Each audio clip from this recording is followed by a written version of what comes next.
Welcome to another episode of Couch Coach, your favorite podcast featuring an all-star staff of the best to never do it. Without a couch, you're just a coach. Without a coach, it's just a couch. But with both, you're one of us. Hit that like button, hit the subscribe button, and if you got something to say, leave a comment. Now, while you're at it, hit that notification button to make sure you stay ready for when we hit the airwaves on Tuesdays and Fridays at 4 p.m. Eastern. For more, make sure to follow us on whatever platform you consume your content, whether on Instagram, Facebook, YouTube, TikTok, or X. Search Couch Coach Pod in your search bar and look for the green coach sitting on a green couch. You can't miss it. If that was too much for you to remember, make sure to hit up that description for all the links to all our socials and our Couch Coach headquarters. Now, for your first Couch Coach, we have the one and only Mr. 500, Mr. Bountiful Harvest, Mr. They Ate My Wife. He's a man of many names, many names. But you can call him Jonny. Mr. They Ate My Wife. And they were eating her. Last night, I'll tell you what. Yesterday, they ate my wife. And that just means that my fantasy team did real good. All I can say is Brock Bowers, he's back. He's back big. The boy. Yeah. I had over 170 points. Before tonight's game, and I still have to. We'll see how George Pickens ends up playing, but yeah, you're on pace for nearly 199, 200 almost. I thought. Well, it was like 180 something, but George Pickens, he's gonna need like a touchdown and a couple more catches to really break 190, I think. But it's all good. Doesn't matter. I'm doing great. I just also want to call attention to the fact that during this game, Joe Buck did say, if they're going to want to keep jacking this offense off the field, they're going to have to keep they're going to have to keep blah, blah, blah. I don't know. I don't know if it's going to like go viral or not. I just want everyone to know that he did say if they're going to keep jacking this offense off the field, but that's what he said. So you didn't even say pause. You just actually paused. He just said it. Did he say pause? No. Of course not. Nah, it's viral. This is it's the going NFL. Viral. It's going viral. You kidding me? You see Pat McAfee on ESPN? Don't tell me he can't say pause. Yeah. Listen. For your last Couch Coach, we have yours truly, founder of Omnipresence Productions, co-founder of the Couch Coach Pod. Some call me Akira. Some call me Commissioner. But you can call me Coogee. Now listen, Jonny, I'm joining in on that Brock Bowers benefactor. Listen, man missed 4 weeks. I mean, one was a bye, but 3 weeks and made up for it in 1 week back, bro. I'm about to be 3-5. 10%. He had to loosen up that PCL. His PCL was tight. He had to spend some time just loosening it up, and now he's back. And him and Gino got over their beef. Yeah, man, that was huge. Just targeting left or right over and over and over.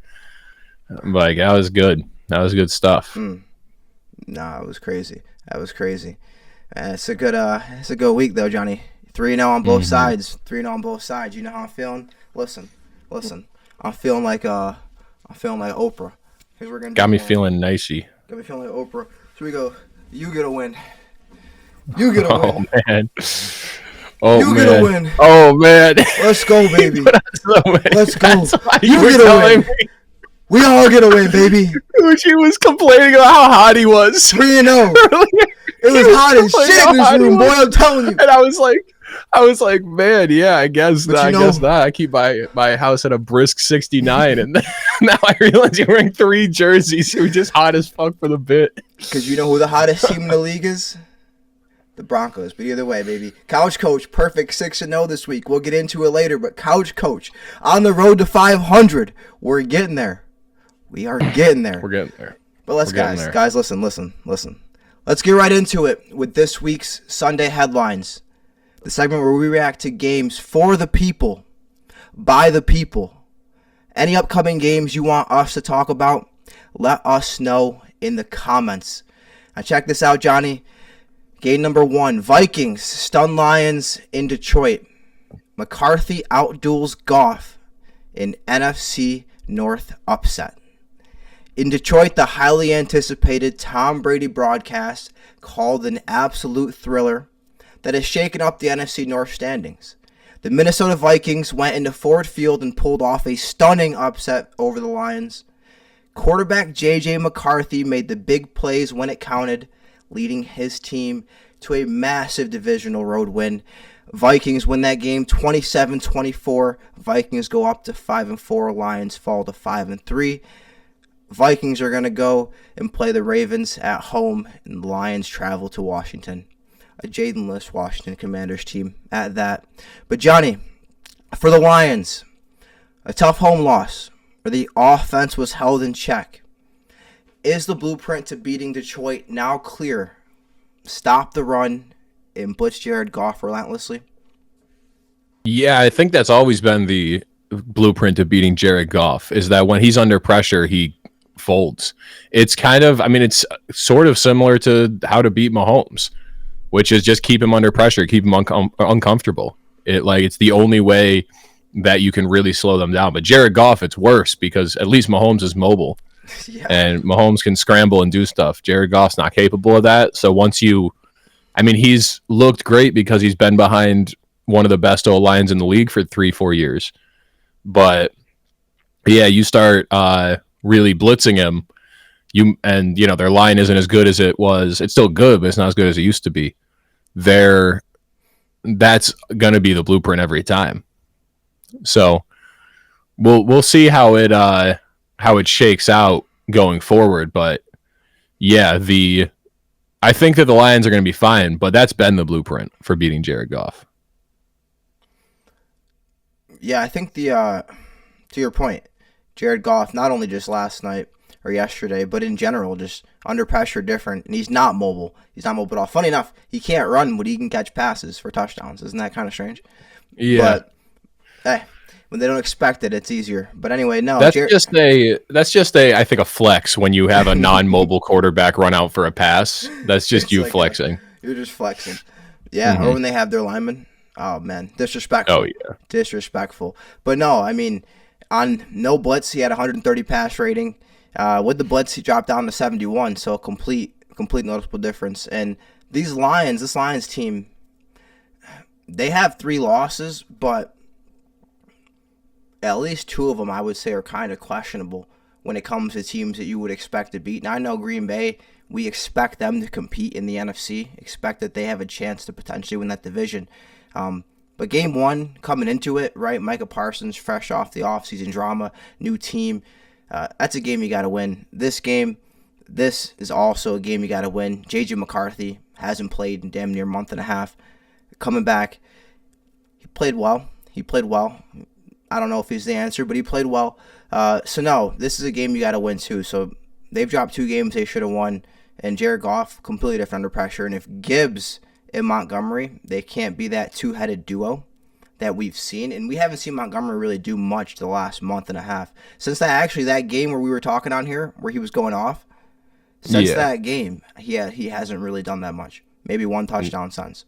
So that hurts Gibbs too, because you got that lightning and thunder. And if now you just got lightning, not nearly as much thunder, it's a little bit tougher on Gibbs, a little bit more for him to handle. So we'll see some uncharacteristic drops from Amon-Ra as well. So what do you expect? But that is the blueprint, though. If you stop the run, if you blitz Jared Goff, and if you have a coordinator like Brian Flores, yeah. Didn't Amon-Ra just start dropping the ball this year? Didn't he go for a super long time with no drops? He has to have more drops this year than he has his entire career combined. I thought he started his whole career never dropping the ball. I thought that was the whole thing with him. That he was the first guy since Larry Fitzgerald to have that many targets per game with 0 drops. Yeah, and then suddenly he stood on his head for a celebration, and then it was all downhill. Yeah. No, yeah. I don't know what happened. I don't know what happened. He, he's not any worse of a receiver. Don't get me wrong. He is still Amon-Ra, but yeah, he's still the sun god. Not that. You say the sun god? The sun god. Yeah. Damn. Is that his nickname? Yeah. Ra. The Egyptian god Ra, the god of the sun. Yeah, that's why he was named after that. Mm-hmm. Yeah. So I don't know, but drops are there. J-Mo's looking good though. J-Mo's looking good. So they got what they need to make a run. But yeah, the blueprint's there. But Johnny, for the Vikings, this is a season-defining win on the road against the division leader. Is this the moment that proves Kevin O'Connell's team is a legitimate playoff contender? Or was this more about the Lions having an off day? I'd say the Lions having an off day. I think best case scenario for the Vikings, because they're just so capable of being mega flawed on offense, is like 7 seed. I think that's what you're talking. You know, it's not a team that I think strikes fear in the hearts of people. It's just a team that is capable of getting a win at any point. But that's normally not enough to really make a run in the playoffs. So right, they're definitely in contention to sneak in as a wild card, but I think they're just not good enough to really be like in contention for the division truly. You'll see them lose a game to someone they shouldn't be losing to. Yeah, which is wildly different from expectations coming in. I feel like they had high expectations coming into the season, at least for competing. I mean, not me. No, I didn't have them in my playoff. Nope. No? Nope. You're telling me? Hold on. We were like 3 weeks in. You didn't say they were legit. No. All right, I'm just checking. I never had them in the playoffs. In the predictions, go check it. I don't think I ever believed in the Vikings. I know my NFC playoff teams because it was pretty good aside from the Falcons. I think because I had there must be one other one I got wrong, but I had the Lions, the Packers, the Niners, the Bucks. I had the Falcons, which doesn't look good anymore. And who were the other two teams? Because I think I didn't have the Rams because I thought they were hiding a big Matt Stafford injury. Right, you were like, it's all contingent on Matt Stafford. Yeah, the Eagles. Oh, and the Commanders, which I think a lot of people have the Commanders. The Commanders are my 1 seed, bro. Don't even get me started. Yeah, Commanders. And you know what was funny, too, is I was looking at the Commanders' schedule, and I went, as good for how good I think this team is, like on paper, I feel like they shouldn't make the playoffs. But I was like, but Jayden, how good that we thought they'd be last year, they shouldn't have made the playoffs, and they won 12 games. So I was like, well, you know. But so I should have gone with my gut on that, but otherwise I thought my NFC was pretty good. Having the Niners in there was cool. I thought a lot of people didn't do that. But yeah, Seahawks and Rams, those are the teams that I'm missing. No, I'm proud of my AFC. I got 3 division winners right now so far. I had the Patriots, which everyone, whoa, wait a minute now. Hold on, we got to rewind that. They said I was delusional. I had the Patriots winning the division. I had the Broncos winning the division. I had the Steelers winning the division. Come on, baby. Nobody could have predicted the Colts. That's just out of the world. But and I had 2 out of 3 of those teams not even making the playoffs in my AFC picks. Oh, come on now. But back to your point, though. No, the inconsistency. I was watching this game. I need to see more from JJ. Not more from like, oh, he's trending down. I need to see him play better. Like, we do need to see him play better, but like there's more time I have to see him play to make a determination. But he played well enough this show that Carson is not the answer. Carson is not the answer. I don't know if JJ is, but it's not Carson. I mean, Carson is done for the year. In general, I'm talking. I mentioned a couple weeks ago, I said uninspiring. I said you watch Carson play, and you know how, again, I said you want to run through a brick wall for people. Well, I said I want to run away from a brick wall for Carson Wentz. And you saw that with JJ. JJ came in, team looked completely different. Energized, celebrating. Nah, it's way different. He's got swag, but you need more. So we got to see. I don't think they're a playoff contender because only two, maybe okay, so 3 teams could finish anywhere between 1 and 3 in that division. And if you really want to be high on the Bears, you could say 4. If you want to be high on the Bears, but 1 through 3, 3 different teams could finish, and only 2 of the teams in that division are making the playoffs max. So yeah, the NFC is too strong. I just think that like a team as flawed as the Vikings that has like obvious flaws is just not going to be it. Because we're looking now, man. I don't want to get too ahead of it, but there's a team out there that looks like, this might be a Super Bowl contender.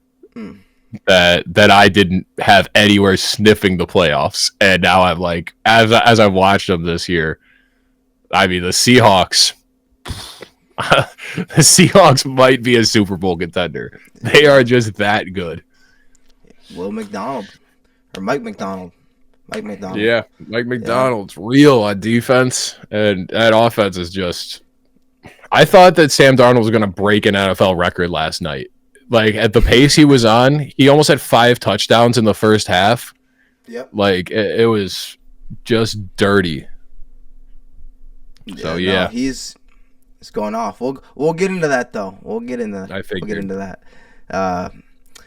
But no, I mean, last thing on this game, really just wrapping up. I don't know. It was JJ made plays at the end. That throw to Naylor was a nice throw. I'll give JJ that. That's the one good thing I'll give JJ all game. That throw to Naylor at the end to seal it, get that first down. Pinpoint placement. But other than that, I mean, it was just a back and forth game. Nothing crazy. But we did have a crazy game, Johnny. We had a game that could have been a classic game. We had a statement in Orchard Park, Johnny. Bills Outlast Chiefs in another AFC classic. It's the best rivalry in the NFL, and it delivered once again in a cold, loud Orchard Park. Patrick Mahomes and the Chiefs marched in to face Josh Allen and the Bills. This wasn't just another game. This was a battle for the top of the AFC playoff picture with seeding implications on the line from the opening kick. And we had the Bills winning that game 28-21. Bills go to 6-2. The Chiefs fall to 5-4. Chiefs go on a bye week next, and the Bills are going to Miami, which is basically like a mini bye week. So, yeah, there's that. But Johnny, for the Bills, they secured a massive regular season win over their primary AFC rival. How much does this psychologically benefit them, and does it actually mean anything if the path to the Super Bowl still requires them to win a potential playoff game in Arrowhead? Yeah, it means literally nothing. Yeah, I don't know. What are we saying here? They win every year in the regular season, every year, and people overrate it. I'm sorry, like it means actually nothing. I as I've said before, this is all it's gonna take for me to say his name again. He's just got to beat him. Haley's husband has to beat Patrick Mahomes in the playoffs. That's all. That's why. You'll say his name. That's all it's taking. I'll say his name again. Just beat Patrick Mahomes in the playoffs. You know, that's all I'm gonna need. Or if you don't face Mahomes and win the Super Bowl, I could consider it. But it would still be you still have this big asterisk, which is right. The year that someone else knocked him off for you. Then you made it. So I just think that it means actually nothing.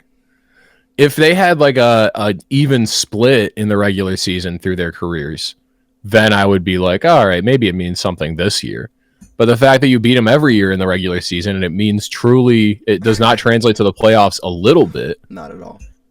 Why should I think that it means anything this year? So for that reason, it means absolutely nothing. All it does is put the Chiefs under the gun a little bit more. Where you're like, all right, well now you're like, your margin of error has decreased even more. Now you have 4 losses. Like you have room for about 2 more the rest of the year. Yeah. But That's about it. Awaken them. This is the type of game where the Chiefs might go off and might rattle something off after. So. Well, I liked Mahomes had a quote after the game where he said, "You can only learn from so many losses." He said, "We're going to learn from this one, but you can only learn from so many until it's too many, and now you're out of the picture." So I thought that was like an interesting, a good quote. You can only learn from so many losses.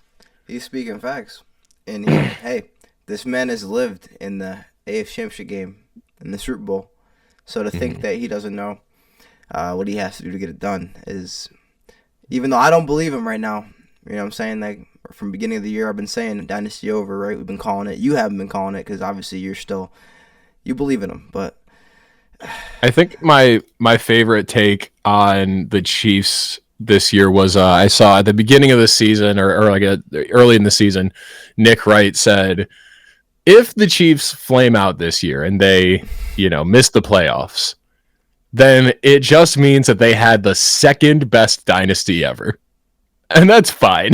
That's okay. Like, it's not it's fine. You can be happy with that. If they flame out this year, it's the second best run ever. And just barely behind the early 2000s Patriots. It's funny you say that because Nick Wright, he had a take today. He was talking, so the Bills are the only team to lose 4 Super Bowls in a row. And he said this is their Super Bowl. They're now the first team to ever win 5 Super Bowls in a row, too. It's pretty good. I was like, man, that's crazy. But no, it is though. Like, this is their game that they get up for, and they get up for this game so much that once they win this game, they forget there's still a whole another half of the season. So yeah. No, I think this game, it's a big psychological boost, and I think it's a big enough boost to get the Bills to second place in their division and a home loss to the Chiefs in the divisional round. But that's about it. It's not going much farther than that. The impact as far as Super Bowl, non-existent. Regular season matchups between these two teams don't mean anything anymore. Like you just said, Johnny. It doesn't mean anything. Like, it's kind of like when I, at this point for me in fantasy, when I rip off these crazy seasons and I'm like, it doesn't even matter. I just got to win the chip, bro. I just got to make sure I don't lose in the chip. Like, it's like, you just don't even, like, it's like, whatever. We just got to get to January, February. Mm-hmm. So yeah. Yeah, no. You got to fear they ate my wife. I know. That's what you got to fear. I'm scared. I'm having a revolutionary run. I'm the Colts of our fucking league right now. Mm-hmm. Well, I mean, no, better than that. You only have 1 loss. Yeah, but there's no one in the league like that right now. Come on, baby. Mm-hmm. I'm the best of that league and this league. Nah. Anyway, nothing. Doesn't mean anything. I still think the Bills will be good. They're still gonna make the playoffs. It hurts. There's nothing I was hoping for more, Johnny. I tell you, when I'm watching Mahomes with the ball at the end. First of all, we'll go back. When I watched the Bills have a chance to ice the clock, and yet again, they give him the ball back. Mm-hmm. Anyway, carry on. He gets the ball back. When he has this ball, I tell you, man, I'm like, if Mahomes can score a touchdown here. No, if he did it, it would have been the most disrespectful thing in the history of the NFL. If he drove down the field and scored a touchdown with 22 seconds and no timeouts, they would have won for 2, no doubt. Yeah. 22 seconds, no timeouts. If you make it in the end zone, my God. Oh my Lord, bro! I was hoping for it. Even overtime would have been cool. Cause the 13 seconds game was to get in field goal range. You know what I mean? Right. Like and you had 22. Yeah. So if he did 22 and got down there, my God. Hey, he wasn't. He had to get some Hail Marys, but he was moving a little bit in the beginning of that drive, a little bit. First play when they hit that first play to Rashee Rice and he was just wide open, I was like dragging across the field. I was like, oh no, they might do it. They might do it. Because as much as I hate to, he's on my fantasy team, but as much as I hate to root for Josh Allen, we're gonna look back on this one day. This is gonna be like that Peyton Manning, Tom Brady type rivalry. I don't know if somebody wants to, shade Josh Allen and they want to say it's more like Phillip Rivers and Peyton Manning rivalry. Okay, but no, I mean he's at least has an MVP now. And was it a mega Mickey Mouse MVP that he didn't deserve? Everyone thought Lamar was gonna win that shit.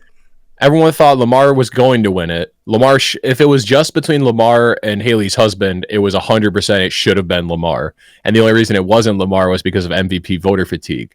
But if it's between the entire league, it should have been Saquon Barkley. Like, it's just, they'll just never give the MVP to anyone that's not a quarterback because the voters suck. No, not unless you're coming off a torn ACL. We set a precedent for that. No, Adrian Peterson, it will. I mean, he's damn near going to be the last one to ever do it. You know? Yeah, if Christian McCaffrey didn't do it, come on now. Christian McCaffrey didn't. Saquon Barkley didn't. You know, Derrick Henry never has. Yeah, so when you between those guys, like, there are just times. There was that Todd Gurley season where he almost did, and then Tom Brady won it. Like, there's been so many that guys you could have made the real argument that they deserved it. But that's just how it goes, I guess. No, that's how it be. That's how it be. So I say they got to get a quarterback award and then separate that out somehow or something. Something to split that up.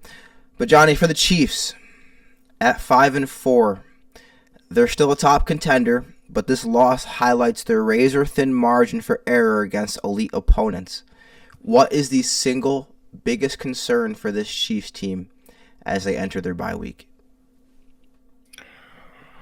I would say their concern is their run game, mostly. You know, they just haven't been able to put it. They just haven't been able to put it together.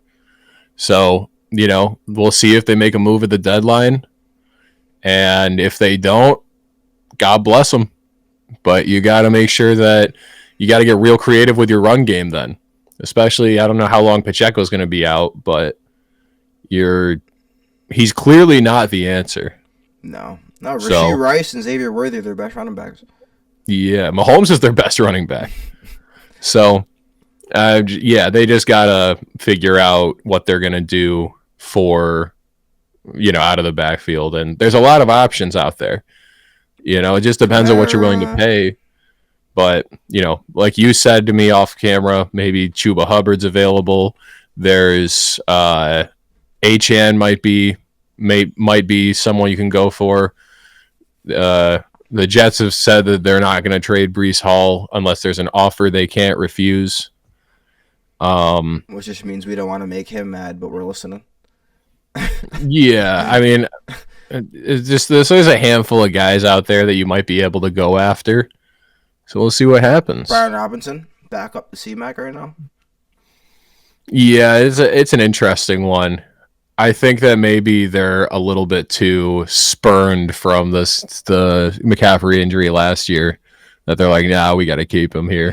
We got to keep him. It wasn't just McCaffrey, too. It was the whole team. Remember that every single running back got injured last year? This would help fantasy managers all around the world. Charbonnet. Yeah, it'd be nice, but I don't think that the Seahawks... Yeah, I say, why are these teams intent on keeping two backs? Well, I think, you know, because it works. Having more than one back works. Yeah, some of them got like 3 or 4. Mm-hmm. Crazy. You got to share the Chiefs don't have one. They have a half one. No, the rookie there. That's about it. And Hunt every now and then in the red zone. But now, I agree with you. Running game, they need to get that together. They got to make a trade. If they don't make a deadline deal for a running back, they can still make a run, but it's gonna be real tough. You're putting a lot of pressure on Mahomes, a lot of pressure on those receivers. While Worthy's really good, he's not Tyreek just yet. And Hollywood's good, Juju's good, right? Kels is getting older, but he's still good. They got pieces, but they need a running game. The way they play, especially with their defense, because you would think they're a team that lights up the scoreboard and they just score really quickly based off Mahomes and how they've always played, but they really are like a time of possession defense. But within that, you're seeing the beautiful mastery of Mahomes and the explosiveness within that time of possession game. So they need to get it back. But I also think their division is also the biggest concern. I think they could have 3 10-win teams in that division. 10 wins could be third place. I mean, we look at the Chargers right now, Broncos right now, the records. I mean, Broncos about to have 8 wins after Thursday once they play the Raiders. You got the Chargers who don't play anybody next. the team looks like, or I mean, the AFC kind of looks like it's shaking out that I actually it lied. will Chargers be. play the Steelers, don't they? Yeah, they do play the Steelers next. I lied. Yeah. Never mind. I don't got them in that game. So Wow, what a guy. what a guy. Yeah, I think it's. I mean, right now the AFC looks like one of them's going to make it, one of them's going to miss it. Jacksonville, Chiefs. One of you guys got to pull it out, because beyond that, you go the next team down from the Chiefs. You know, the guy in 9th place is the Texans. I don't think anybody believes they're going to make it. So, yeah, that's where they're at. No, especially what happened yesterday, man. Get well, CJ Stroud. I hate to see that, man. It was a clean hit, but I hate to see that. Yep. A couple dead quarterbacks yesterday.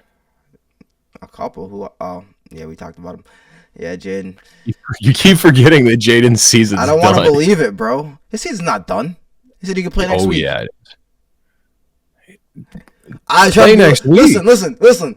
I didn't believe the shit when I heard it. I heard it and I said that sounds ridiculous. There ain't no way that man could play next week. His elbow can't even won't even be normally a dislocated elbow but is non-throwing. Is his throwing arm or non-throwing arm? Because that's really important. Non-throwing, I think. Yeah, I think it was his left arm. Yeah, it's his left arm. You want both arms. I mean, you need it for balance and shit and, defending yourself. But in theory, that arm could just kind of hang there. Yeah, I mean, if I'm them, I'm benching him the rest of the season. Bro, I'm putting him on.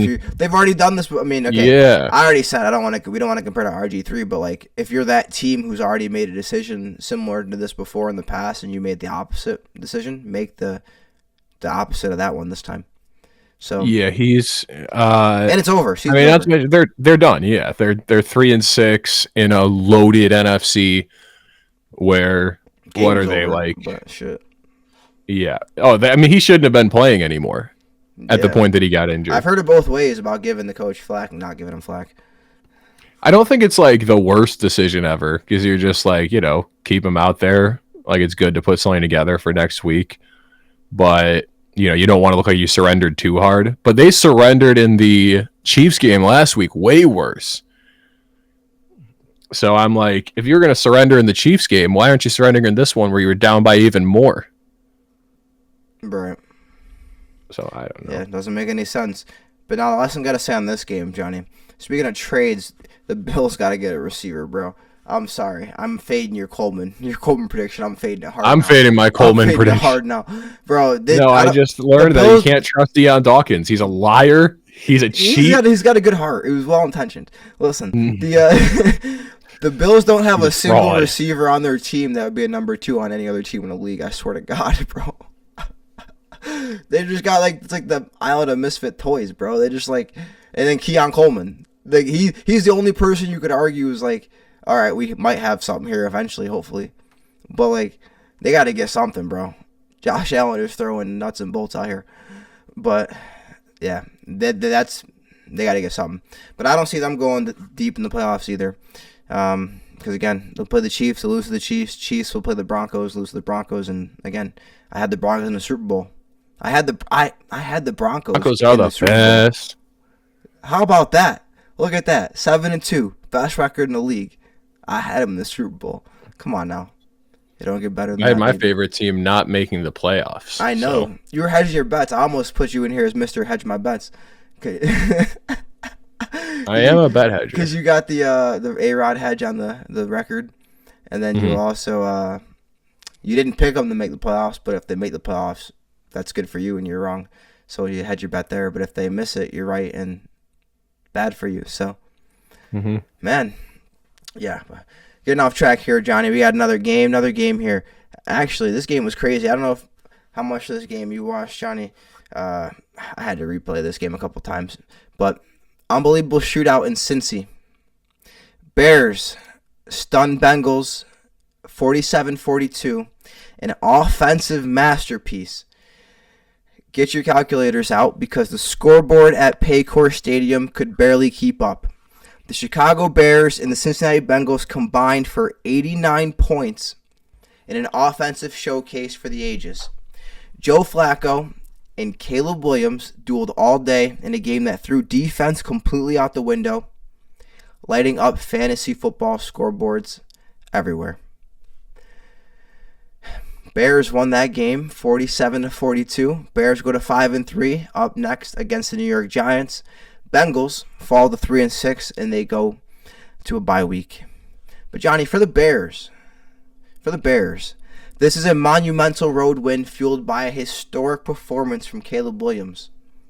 Does a victory like this fundamentally change the entire outlook and accelerate the timeline for Chicago's rebuild? No, I don't think it. I mean, I think it gives you a little boost in your confidence for the team. It gives you a little. Maybe it accelerates the timeline for Colston Loveland because he played very well. He did. Maybe it accelerates the timeline for Kyle Monungai. But I think for the whole team, it's like they were already trying to get into competing for the playoff spot mode. And it would feel better if they did this against like the Packers.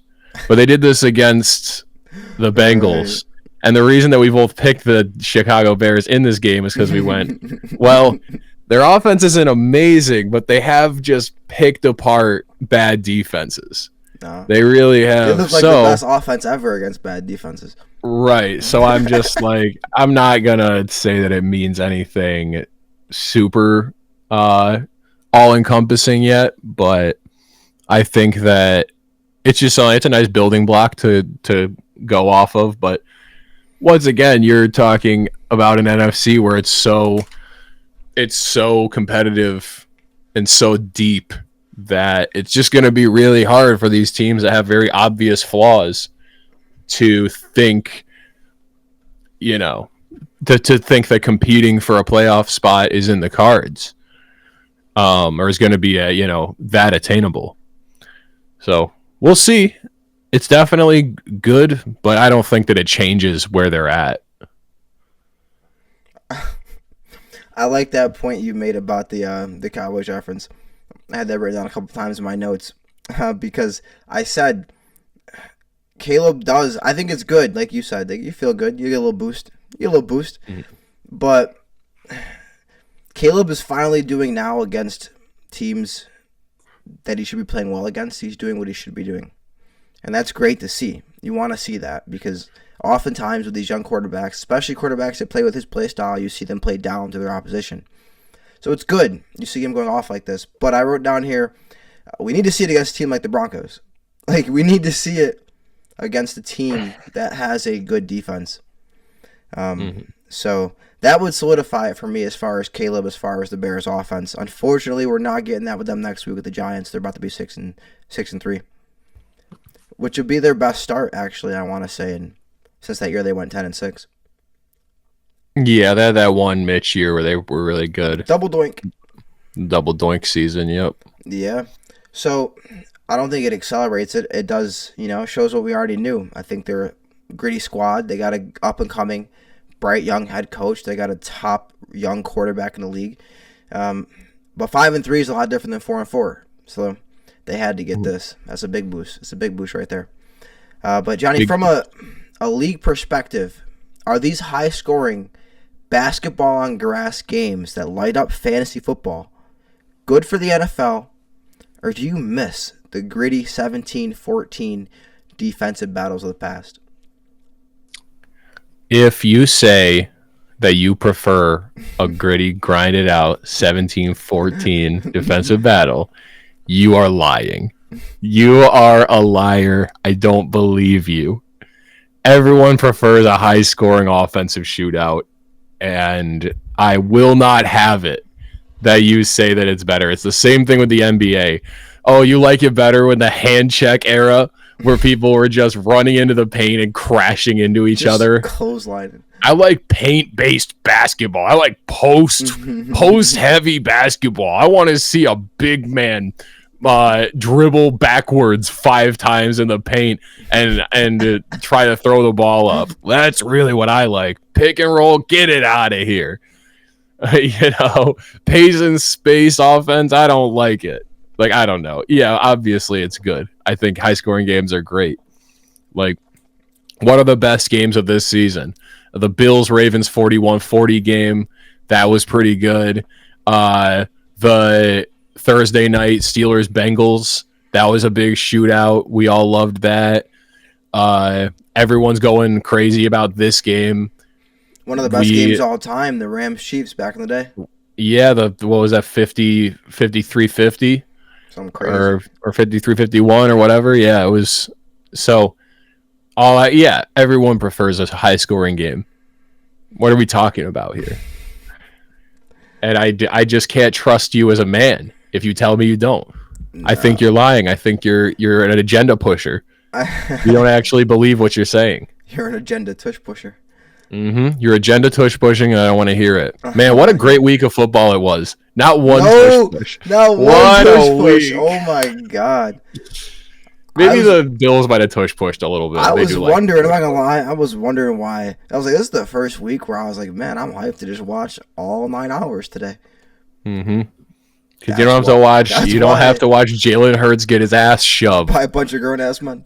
Yep, we don't need to see it this week.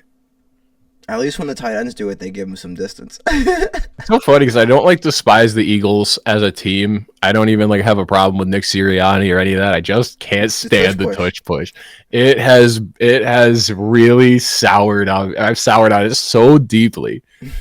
I just don't want to. It's like how I feel about ads and AI at this point. I've soured on it so deeply that it disgusts me every time I see it now. You don't like ads? Nobody likes ads, but no one likes ads. But I've gotten to a point where I get very angry at ads, like how many there are on YouTube and how many there are on websites and social media, and it's just so pervasive at this point. That being said, that being said, YouTube, if you want to give us some ads, you want to let us get some ads. You know what I'm saying? We don't need it for us. We just. I want 500 mid rolls every 30 seconds.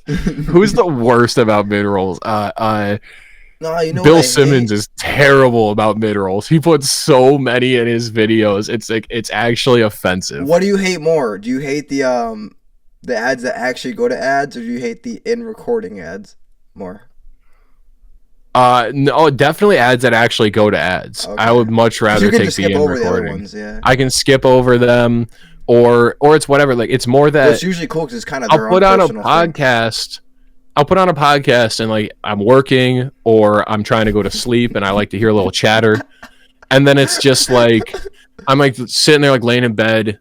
A lot of the time I'll put on something to go to sleep. I'm laying in bed and it's Bill Simmons chattering about some bullshit in sports, and then all of a sudden it's Whopper, Whopper, Whopper, Whopper. Oh my god! Come on, man.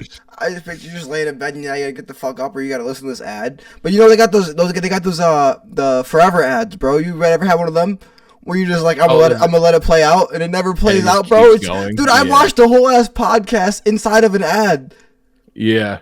Hour long, bro. I didn't skip. I was busy. That sometimes I'll put on, sometimes there's a YouTube playlist I'll put on and there's one I watch is a YouTube playlist of a guy who reviewed every episode of Game of Thrones, and he'll put them 10 episodes in a season for a playlist. I'll put it on, and if I wake up the next morning and it's he's talking about episode 5 still, I'm oh, a forever ad came on in the middle of the night.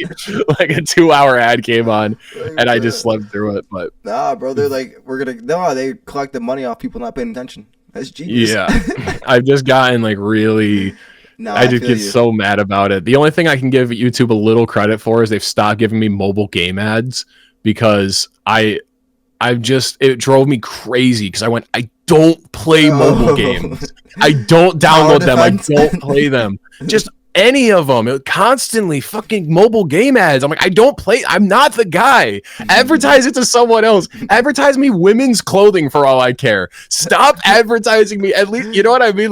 There's a higher chance that I buy a shirt for my mom than there is that I download a fucking a mobile game. Well, bro, and they got the algorithm too. Fix my fucking algorithm. Why are you showing me this shit? You know what I like. Yeah, it's crazy. I think it's just because they know I play video games, so it's they put me in the gamer category. Those aren't even the same thing, though. But that's why it's not the same thing. I don't play mobile games. No, mobile games, no offense to anyone who plays mobile games, but bro, from my experience, mobile gaming is what you play when you wish you had an Xbox or a PlayStation. I have one game that I will play when I am somewhere that has zero service. That's if the I'm somewhere only with thing. no, If you're on a road I got trip or one. something, or you're like you're Yeah, in the car, I got one game. It's called 1010. I've played it forever. It's literally just like a 10 by 10 grid with little like Tetris pieces that go into it, and you fit them into the grid. And if you make a full line, they all disappear. It's and you called just do Tetris, that, bro. It's not Tetris because they're not falling. Oh, it's like just a 10 by 10 grid, and like it'll give you 3 pieces at a time, and you have to fit them into the grid. And if you make a line, it goes away. It's Tetris adjacent, but it's like slow paced, low risk Tetris. Yeah, it's like a slow paced Tetris, and it like can go on for a long time. But the app doesn't give you ads until you lose. But you could keep a game going for like 2 weeks without losing, and just like keep returning to it, because if you're good at it, you're not going to lose. So like that'll be my that's my only one, and there's not a lot of ads on it. Right. If it was popping up ads in the middle of the game, I would never play it again. Never play that ever again. Yeah. I would throw my phone in a river. It's the worst when you so you go and you just got off an ad. And you're like, oh, I didn't really catch that last part. Let me rewind 2 minutes. And you just got off an ad. You rewind 2 minutes, and it pops you another ad. Oh, yeah. Like, bro, you don't got to, like... I didn't even watch nothing. You just put me in 2 ads back to back. What the fuck? I just hate ads so much. I've gotten so jaded about it. I hate them. But I also refuse to give anybody my money. So I'm like, I'm not going to pay for YouTube Premium. So... Yeah, I'm just angry. Yeah, YouTube's running us. I don't know. Well, I'll say this. If I got YouTube TV, I should just get YouTube Premium. I shouldn't be getting an offer for YouTube Premium when I pay for YouTube TV, bro. It should just be one thing. I just pay for YouTube. And then that's how they should compensate you for the ESPN stuff with YouTube. They should compensate you by giving you YouTube Premium for free. Yeah, I mean, I might look into it. I don't exactly know what there's just no ads, right? Is that the main thing? Yeah, it's just no ads. Shit like that. Yeah, I think you can download videos and watch them offline. And that's not even YouTube Music. Not that I need it because I got Apple Music, but still, like, that's YouTube's out here making moolah.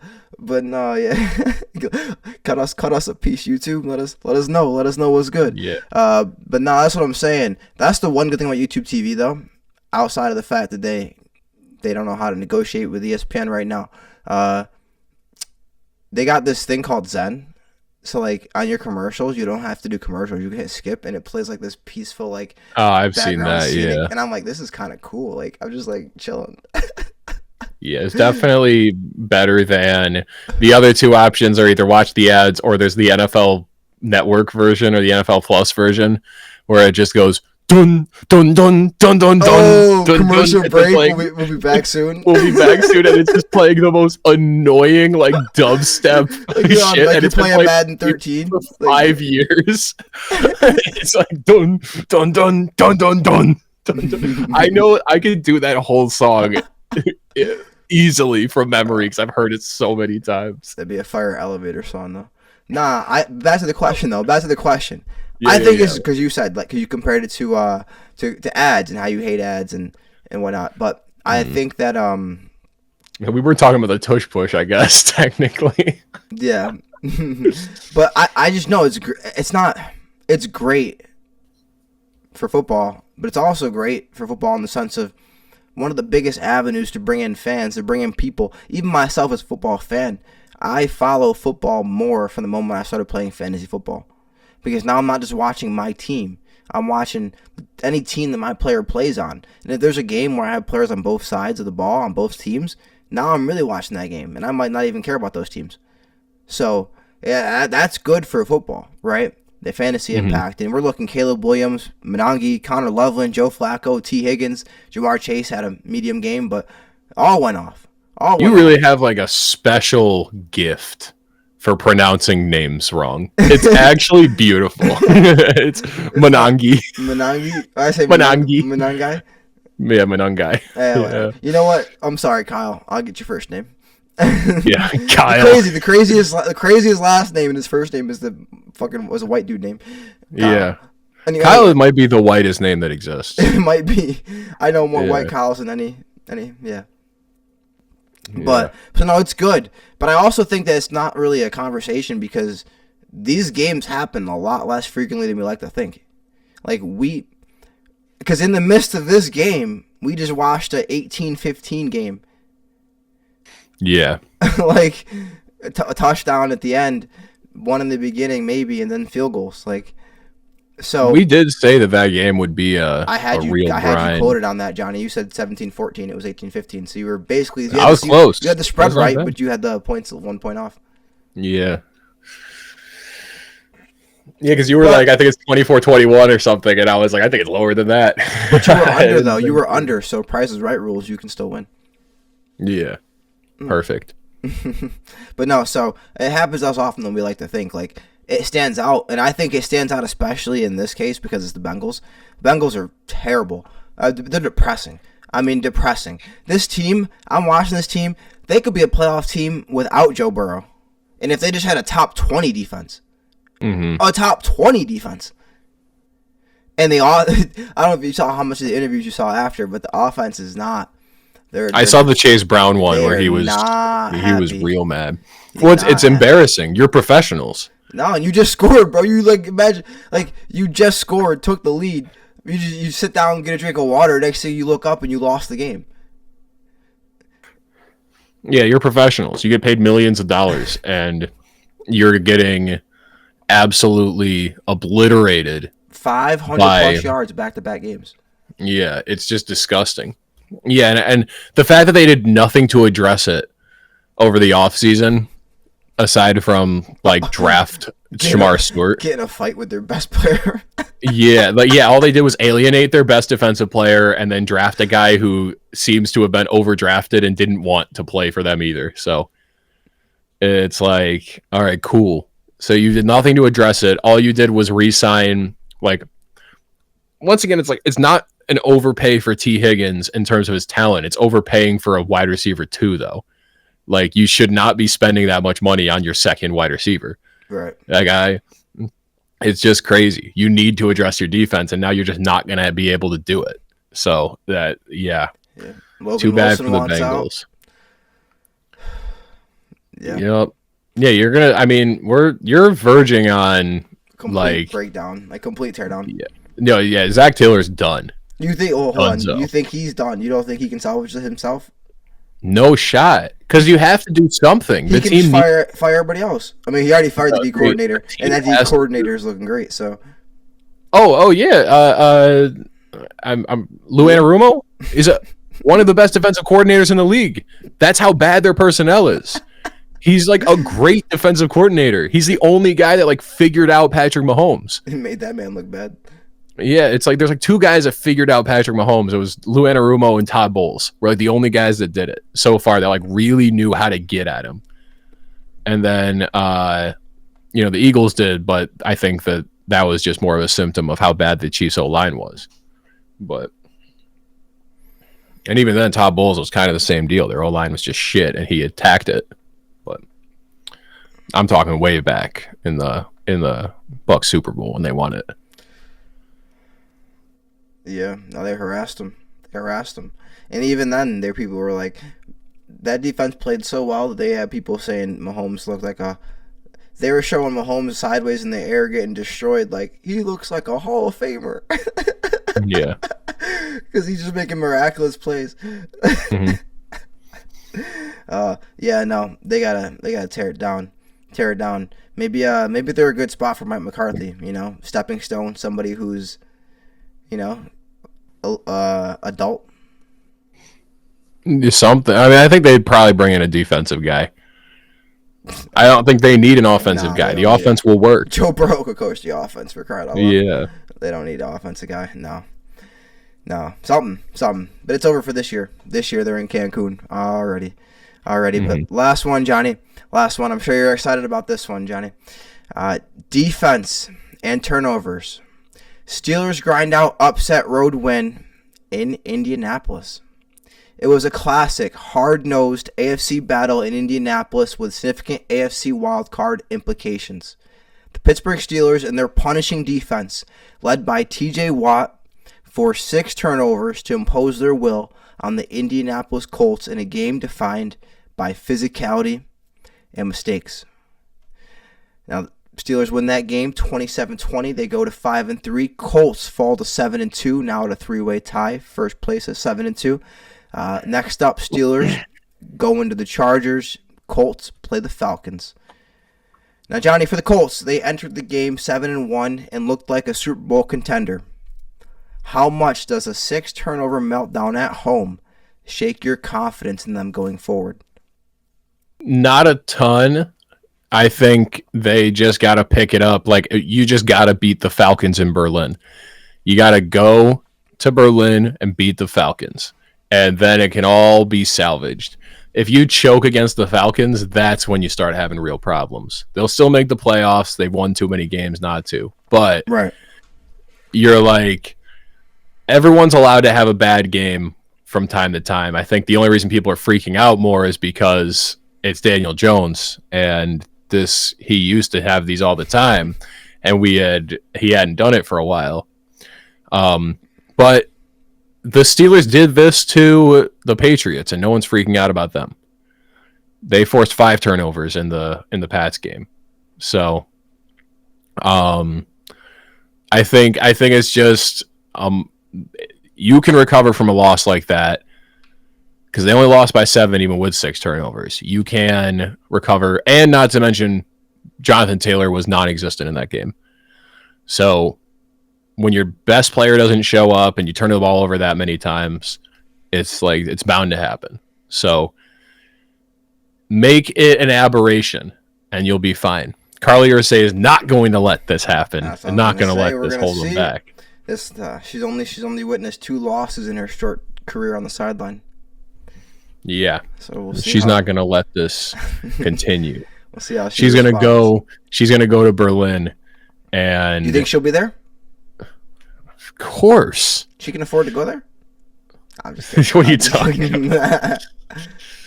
Yeah, so we'll see. It'll be fun. I think my confidence is shaken, Johnny. Whoa. Hey, we're the Carly podcast. Watch your tone. Listen. And one thing we can stake our podcast on. Carly, listen. If you hear this, don't come for me, because I'll make it make sense after. But listen, my confidence in Carly isn't shaken. I think she's gonna get the job done.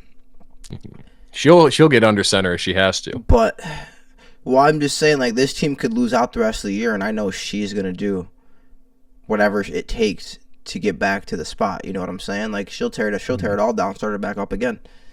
Like, she seems like she'll move the team back to Baltimore. That's what I'm saying. Like, she'll do something drastic, like move into her backyard or something. Yeah. So I have faith in Carly. I have faith in you. But Daniel Jones, Indiana Jones. I've been waiting for this. Because all year we've been saying, I was getting a haircut a couple weeks ago. I'm at the barber and I'm saying, like, man, it's tough. Because every single week you're just like, man, I'm just waiting to see the old Daniel. I miss you, Danny. And for the longest time, Danny, we missed you. We didn't know where you was. But you showed up this week. The true Daniel Jones. Now, do I think that he's going to be closer to where he was playing all season than he is going to be to this. But I don't think that they're going to finish off as hot as they started. And I'm going to go on a limb. And I'm going to maintain faith that they will lose that division to the Jacksonville Jaguars. Duval. But neither here nor there. My confidence is shaken, and that's because the confidence was never really there. It was false confidence. I was waiting for this. Now we'll see next week. They'll play the Falcons. They're all right. They're not a bad team. Mm-hmm. Michael Penix not been playing. He's Michael Penix this week. He played really well this week. They just came up a little short. Yeah, he played well. Okay. I mean, But overall, I haven't heard much from him, Johnny. I mean, we had this first couple weeks, he was going crazy, but then it kind of seems like it just been a little bit. he's just been high and cold. He's either had good games or bad games, left and right. But he played well this week. It was just a little bit. It was just not enough. Not enough to get the dub. No, But it wasn't. That does have me on the topic of, I think that 2024 QB draft class is going to go down as the best all time. it's certainly in contention. You've got Because you can argue that Penix is the fifth best at any given day, or McCarthy's the fifth best any given day. yeah. If Eli made the Hall of Fame, you could make the argument for Eli's draft class because you've got Phillip Rivers and Ben Roethlisberger, so you'll have a handful of Ben would obviously make the Hall of Fame. Right. Rivers is on the edge, and so is Eli. There's also didn't Burrow, Herbert, and Hurts all came in the same year. So yeah, that's another one where you're like, all right, that could be something. But 5. But then the other one that you really got to think is Baker, Sam Darnold, Haley's husband, and Lamar Jackson. That's those guys all came in together. So that's the only other one that you could maybe make the argument for. Yeah, no, that's true. Plus, we don't know. I mean, they might not even all be, as far as these quarterbacks from last year, they might not all even be starting or on the same team 2 years from now, right? Yeah, we'll see. So, but I know you wanna err on the side of Bo Nix, so I understand your. No, your I'm position just. there. I mean, I'll be honest. Bo Nix is solid number 2 right now. I mean, maybe. De facto number 2 by the fact that Jayden's dead. Day, but Drake May number 1, Bo Nix at 2, 3. I gotta give it to. It's so tough to default to Caleb off of Jayden's last year, but Caleb, Jayden. Yeah, I mean Jayden's dead, so you can just throw him out. I'll take Jayden right now over JJ. I'll tell you that. Yeah, I would take Jayden over Caleb right now, but injured. Not right now. Not injured Jayden. No, I'm saying yeah. I'll take injured Jayden over JJ. Oh yeah, same. Like, one arm Jayden over JJ McCarthy. JJ. I'll take that. Like no. So it's a good class though. Good class. But Johnny, the Steelers, your team, hometown favorite. Steel City Soldier, now 5-3. Yet they were talking about the team I root for. Never even been to the city of Pittsburgh. I'm gonna call you now. You're the Steel City Soldier. I'm the Steel City Soldier.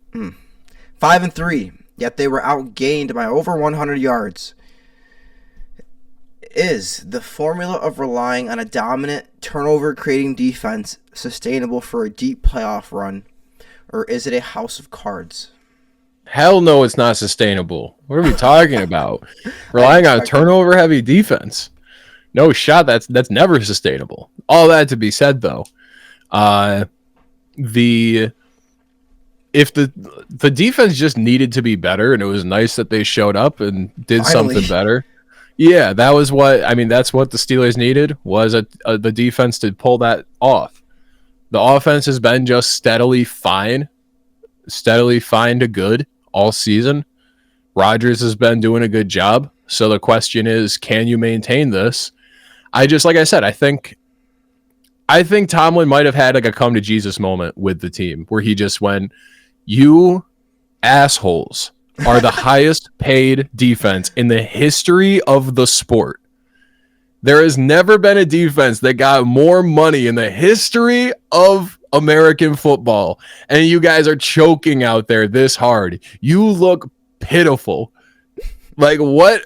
Can you please justify the amount of money that the Rooney family is giving you every week? Can you please justify this for me? Because you're making me look like an asshole right now. So I'm just hoping that can sustain, that's not an aberration. And then if that sustains, if the defense actually can lock in and play well, because here's the thing that the Steelers have done the past 4 or 5 years. We've had an amazing defense for the first 10 weeks, and then they fall apart at the end of the season. That's what we did last year, big time. Yeah. Maybe we can do a little switcheroo. Unlimited. Maybe we can do a switcheroo this year where the defense sucks for the first 10 weeks. And then, out of nowhere, we could just be good. That'd be fun. So I'm hoping that we can put something together this year or for the rest of the year and have our defense play like they're being paid to play.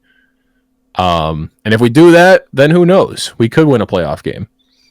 I think, the AFC is vulnerable enough that, it looks like the two best teams are quarterbacked by second-year guys.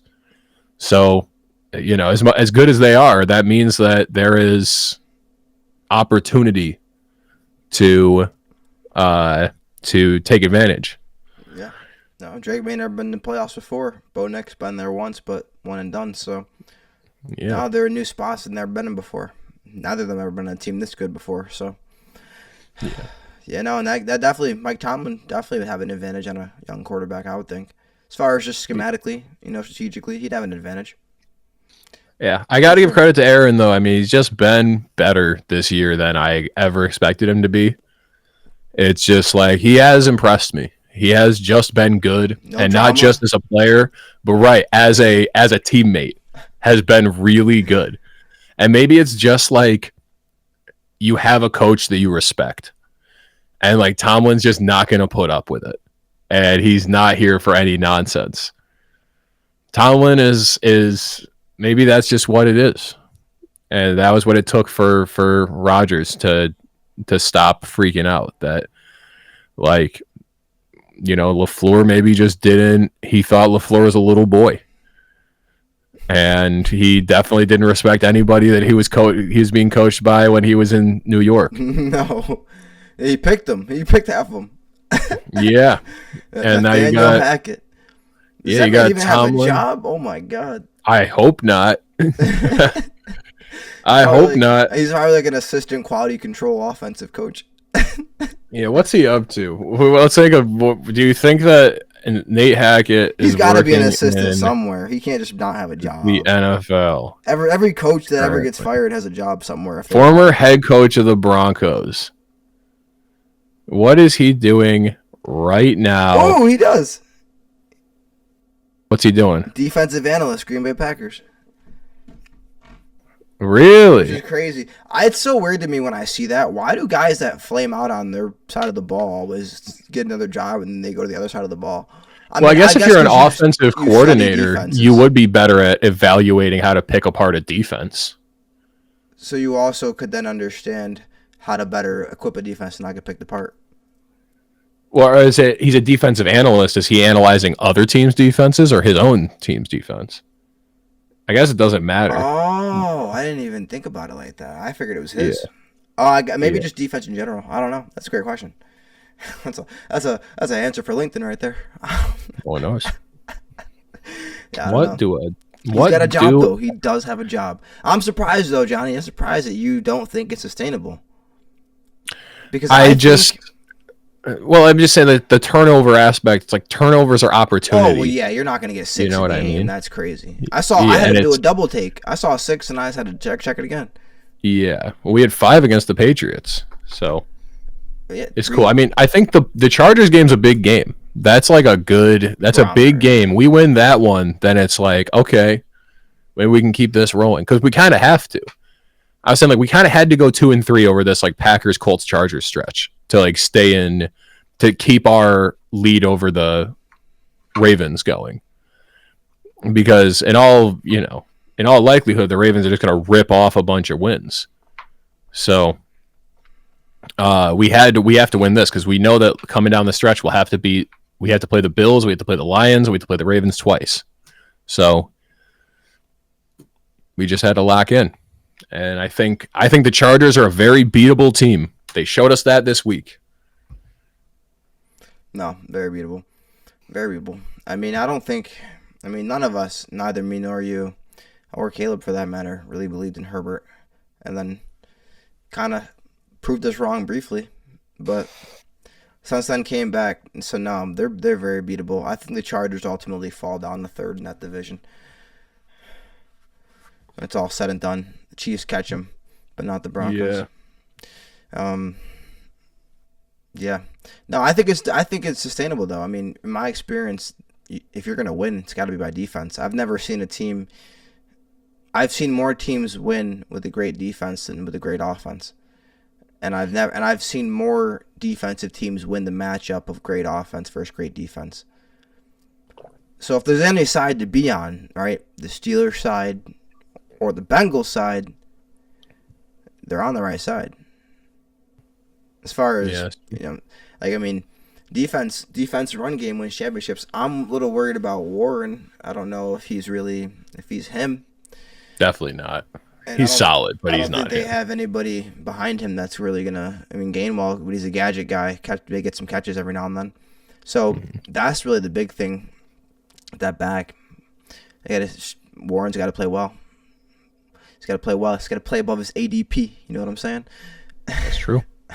But listen, guys, it's time for Sunday Scaries. Now, as you know, not all Sundays are created equal. For some, it was a victory lap filled with highlight reels. For others, it was a long, sleepless night. It's time for Sunday Scaries. Now, first up for Sunday Scaries this week, we have Daniel Jones. First time making a list this year. Daniel Jones, waking up in a cold sweat. He had a day to forget against the Steelers defense. He was responsible for 5 turnovers, 3 picks, 2 fumbles that Pittsburgh turned into 24 points. That's not just losing a game. That's gift wrapping it. Next up on Sunday Scaries, Cincinnati Bengals defense. Now, they've given up 576 yards, 47 points at home to the Bears after their offense clawed back to take the lead with 54 seconds left in the game, immediately giving up a 58-yard game-winning touchdown, as we mentioned. Colson Loveland. Why am I saying Connor Loveland? Is that somebody famous? Yo, I used to work with some dude named Connor. All right, we're good. We're good. But anyway, 58-yard game-winning touchdown. Unforgivable. And the third nominee, and this one went under the radar a little bit, I think. We didn't get to it naturally earlier. I haven't heard a ton of people talk about this today, but the Green Bay Packers. How did this happen? Packers, 13-point favorites at home against the Panthers and lost outright on a last-second field goal. I have been a Packers doubter all year. I'm telling you. I said, I think was it last week or the week before that I said this team looks like a first-round exit to me. And I think I'm right, man. The Packers are that or Bryce Young is way better than you gave him credit for. No, I think that the Packers, that wasn't a Bryce Young win. Rico Rico scored both touchdowns.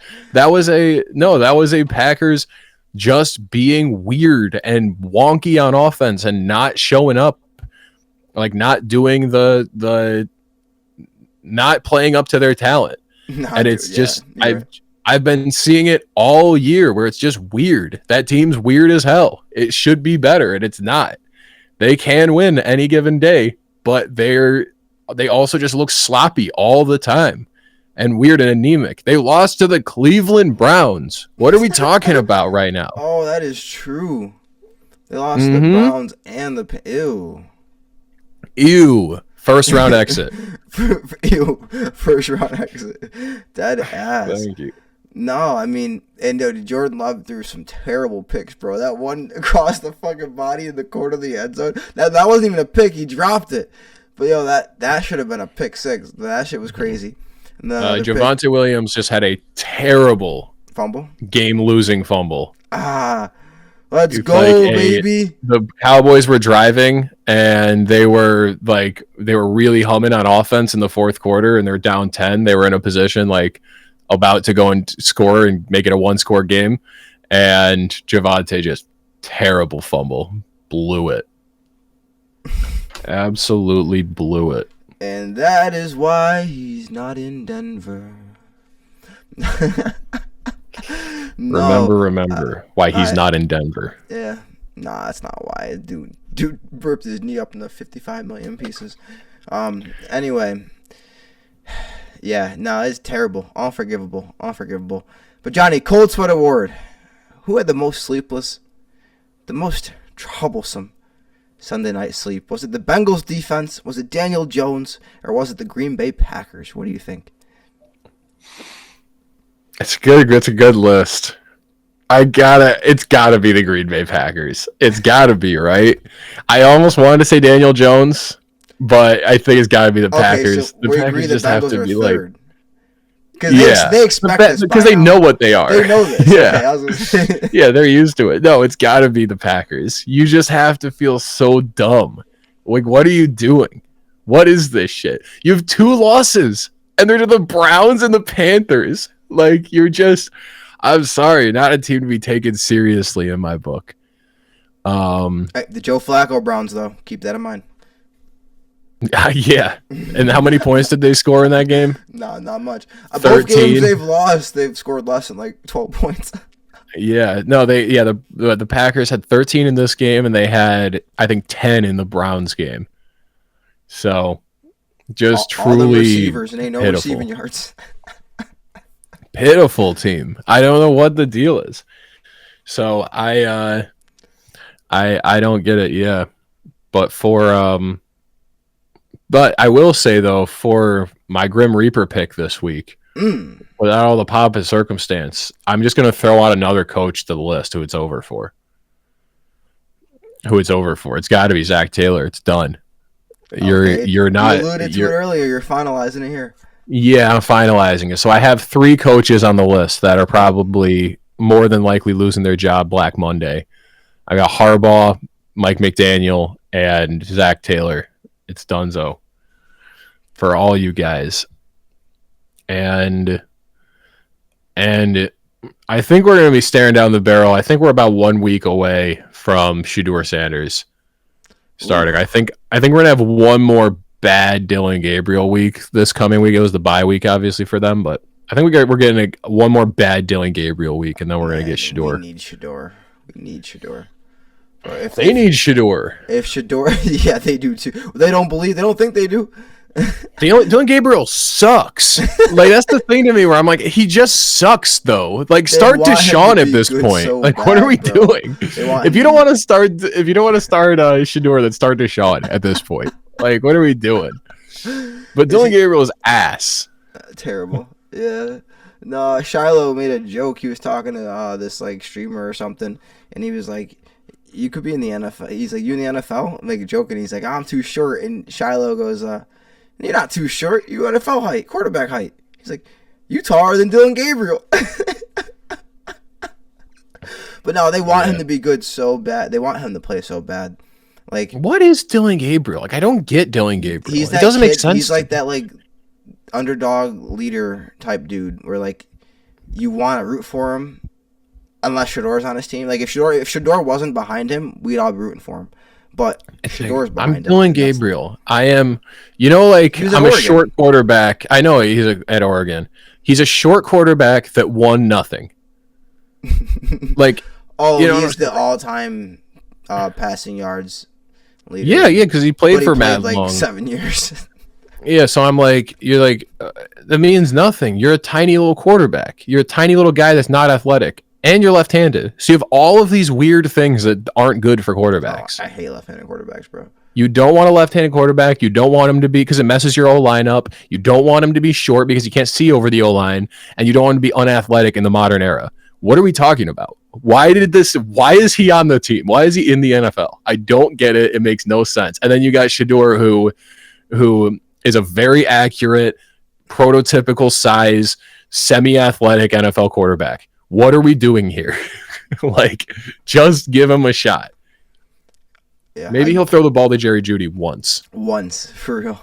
I guarantee you he's got more jerseys in the stadium than Gabriel does. Certainly more jerseys in the crowd. But damn, Grim Reaper, you're coming for coaches this year, man. It's gonna be a heck of a Black Monday. Yeah, I feel like I didn't really see anybody this week that I thought a player was gonna certainly lose their job. I was right about Chuba now. You might have just alluded to one next week. Oh, Dylan Gabriel, yeah, I think that's coming next week unless he like pulls a win out of his ass. That's crazy, yeah. Yeah, you never know. You never know. I think they played the. I gotta check in a minute, but I think it's the Jets. But anyway, listen, guys. We'll skip the pomp and circumstance. You know what I'm saying. We'll get straight to business. Brock Bowers, man. Brock Bowers was sleeping all right tonight. There's a lot of candidates. You had Kyle Monunge. You had Sam Darnold. You had the Steelers defense. But honestly, gotta go with Brock Bowers. Brock Bowers, I was saying to my friend the other day, because I have this like running theory that you don't have to be a NFL fan or a football fan to recognize a great quarterback name. You just know it when you see it. And I'm like, we were really robbed of maybe the greatest quarterback name ever. That Brock Bowers plays tight end. Because can you imagine Brock Bowers, the quarterback? That might be the best quarterback name that's ever existed. You can just recognize it, though. It's like Ben Roethlisberger. That is not a quarterback name. Like, it's not a good one. Bowers, Mahomes, 4. Like, just on the matchup headline. Yeah, but you go, some of the greats, like some of the great quarterback names, Brett Favre, Terry Bradshaw. I was gonna say, yeah. You know, there are you just recognize it when you see it. Dan Marino. I always said, I think you don't have to be a great quarterback to have it, a great quarterback name. I think Marcus Mariota is an amazing quarterback name. I think that's like an all-time great quarterback name. Yeah, there are just certain guys like that just know it when you see it. It's like, yeah, it's like not a. It's a fine name. That's not a great quarterback name. No. You just laughed when you said it. Jamarcus Russell? I laughed because Jamarcus Russell. Yeah, I don't think that's a great quarterback name. You don't think Jamarcus? No, but you know what is? Vince Young. Great quarterback name. Okay. Vince Young. You just hear it. You know what it is. Like, I don't know.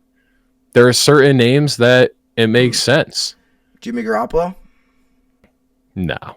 It's fine. It's not a great one, but it's like I had a whole list of quarterback names that it's like I don't know what makes a great quarterback name. Dak Prescott. That's a great quarterback name. Dak Prescott. What's up with that? I don't know. Really good quarterback name. Bo Nix, it's like, it's fine. That's fucked up. Fine. You're doing me it's now. a fine name. End the whole shit now. All right, end it. Well, thank you for watching Couch Coach the podcast. All I gotta hear you say by the end of the day, Johnny, is you believe. You believe. Anyway. Yeah, Brock Bowers, man. But a great quarterback name. But for now, he's going to be one of the best all-time tight ends. And he's going to give me that fantasy chip. He's going to get you. Never mind. He's not going to win you shit because you're in my league. But he's going to give me a chip in my other league. But listen, Johnny, it's time for Couch Coach of the Year. And we just had a result get finalized as well. Yeah, pretty much. I mean, it's not officially over yet, but we can pretty much say the Cardinals are winning this game. We can say Cardinals are winning this one. Oh, yeah. I'm okay with that. We will determine which coach is crowned Couch Coach of the Year through weekly picks. Think you can beat us? Submit your picks for the following games by the start of Thursday night's game for a chance to be featured in a future segment. Are you coloring book? I'm looking for my list of NFL quarterback names that I thought were good. I know I wrote it in here somewhere. Listen, Johnny, the race to 500 is heating up. We are officially at 48-50 combined. We are 2 games back of 500. A long road. Records on the year for each of us. Johnny, you are now... I gotta update this because you were gonna be either 4-2 or 5-1. You were 4-2 last week. I was 5-1 last week. Best record. First time we've had both coaches get a 200% plus win record, or all coaches in any picks. So we killed it. But this win on Monday night brings me to 19-27. And Johnny, you are now 26-20. Still respectable. But week 10. Is this the week, Johnny? Are we doing lines next week? Is this the Are week? we at 500 officially yet? Almost. We're 48 Almost, and 50. right. 48 right. and 50. So we got to get it this week. Yeah. So the I'll first give you a one. couple more, by the way, just before we go. Yeah. Kurt Warner. Yeah. Okay. Tyrod Taylor. That's a great one. Tyrod Taylor. It is. Very good. Donovan McNabb. Yeah. Excellent quarterback name. Or some other ones I wrote. Steve McNair. Excellent. What Dante else is on there? Culpepper. That one's good. That's not. I don't think it's the top tier, but it is good. Randall Cunningham. Okay. That's a good one. What about Kirk Cousins? Excellent quarterback name. First Cousins? First Cousins. Yeah, Tony Romo. Excellent quarterback name. It's just you recognize it when you see it. You know what a good quarterback name is. And I think, like I said, Brock Bowers might have been the greatest quarterback name ever if he had played quarterback. Which he probably played in high school, because every NFL player played quarterback in high school. Never forget. Brock's huge. He might have played lineman or running back or something. Yeah, he could have, though. He might be the best quarterback on that roster. Who knows? You know, Geno's downfall of Geno. I guess they didn't write him off too soon. Anyway, guys. Yep. First game. Jacksonville Jaguars at the Houston Texans. They are giving the Jags a 1.5. Really? Houston favored? I guess they just think the Texans defense is that good. This was as of this morning, so. And that's with them assuming that Davis Mills is going to be quarterbacking them. I assume CJ's not playing. 3-point home swing. Yeah. Now give me the Jags. Give me Duval. As much as, I mean, yeah, Houston's defense is just insane, but I think that they'll just have trouble moving the ball consistently. Yeah. No, so the Jags defense isn't nothing. Yeah, it's still a good defense. Still a top 10 defense. So I mean, that game could ultimately look like the Broncos-Texans game last week. Duval. And you know, the Broncos and Texans played last week, as I just mentioned, and it was a very low defensive scoring game. The away team won that game. So give me the away team. Duval. Give me the Jags, baby. Hell yeah. Are we going 6-6 again? We're doubling down. That's what we're trying to do. Game number 2. Yeah, I was right. This is ugly. The Cleveland Browns at the New York Jets. Oh, God. And they are giving the Browns 2.5 points. Yeah, I don't want to pick either of them, but you know what? Give me the Jets. A little 2-game win streak. Give me the Jets, yeah. I mean, the Browns will give them trouble on the defensive side of the ball, but it's just I'm just gonna go with the quarterback that I trust more, and I trust Justin Fields more than I trust Dylan Gabriel. So yeah, give me the Jets. Yeah, I'm also. I gotta go Jets too. It's really crazy to think the Jets could start 0-7, and after this week, the Browns have a higher pick than them in the draft. Mm-hmm. That's all it would take. I'm telling you, and I just love the sentiment. There's a lot of people out there that are just like Myles Garrett, because Myles Garrett keeps complaining about losing. And it's like, you chose this. You chose this. You sold your soul. No, we said this last year. We said nothing's going to change. You just wanted more money.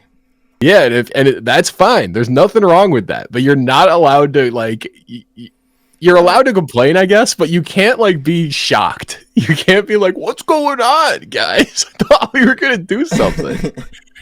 But, yeah. Just booty. He probably thought Shedeur was going to play. Yeah. He's like, what the fuck? Okay. Oh man, yeah. Give me the Jets. Give me the Jets. But you know, if the Browns put Shedeur in before the game, I reserve the right to make a change. Yeah. I guess if the Browns announce the Shedeur starting, I will also switch my pick. So that's a double contingency On pick. Shedeur. But If I don't think it's gonna Shedeur happen. somehow, no shot. What a great game though. Way to go out though. Because if Dylan Gabriel plays bad against the Jets, he really shouldn't be playing. Yeah. No, he shouldn't be playing at all. What a way to go out. This game is going to be one of the more interesting games next week, I think, honestly. We have the New England Patriots at the Tampa Bay Bucks. This game is going to be good. They're giving the Patriots 2.5 points. Is Bucky Irving going to be back? It's a great question, you know? That's a great question. I think he will be. I think Bucky Irving will be back. And for that reason, give me the Bucksy Irvings. I'm going to take the Bucks. I think maybe the Patriots have softened up a bit with their recent cupcake schedule. They've really had a long run of poo-poo easy baby teams for babies. So I think the Bucks might give them a little punch in the mouth, shake them up a bit. So give me the Bucks. As much as I love Drake May. Drake May and a Baker Mayfield duo, though. This could be the first of many. Could be fun.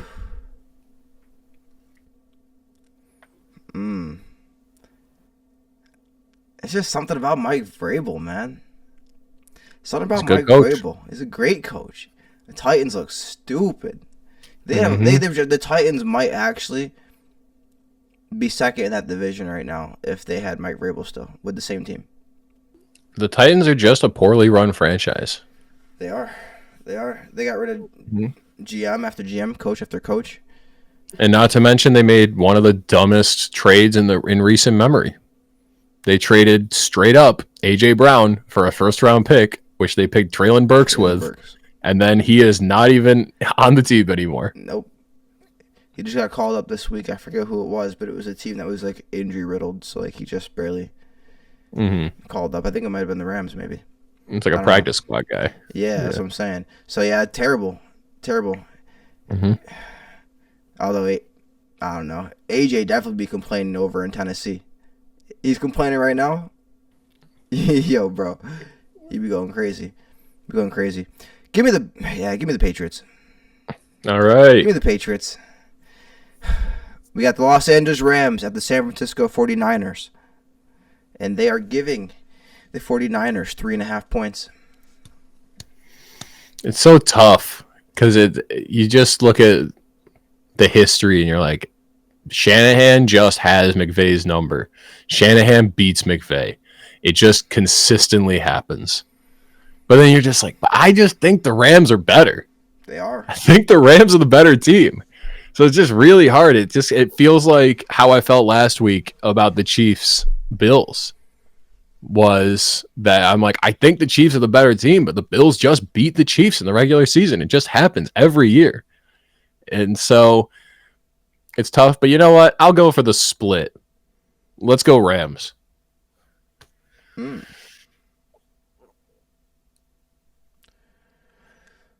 don't think Puka's going to play that game. Now, Devontae's balling. But so is Michael, McCorkle, Jones. Give me the Niners. Niners. Man, I'm hurting our combined record right now, but hey, give me the Niners.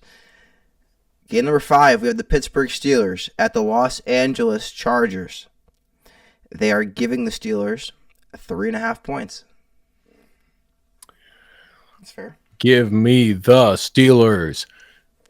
Pittsburgh Steelers. We gotta. Come on. This is a must win. This is a big time thing. We're coming off of a big defensive outing. This is a guy, Justin Herbert, that has shown you he's capable of making mistakes.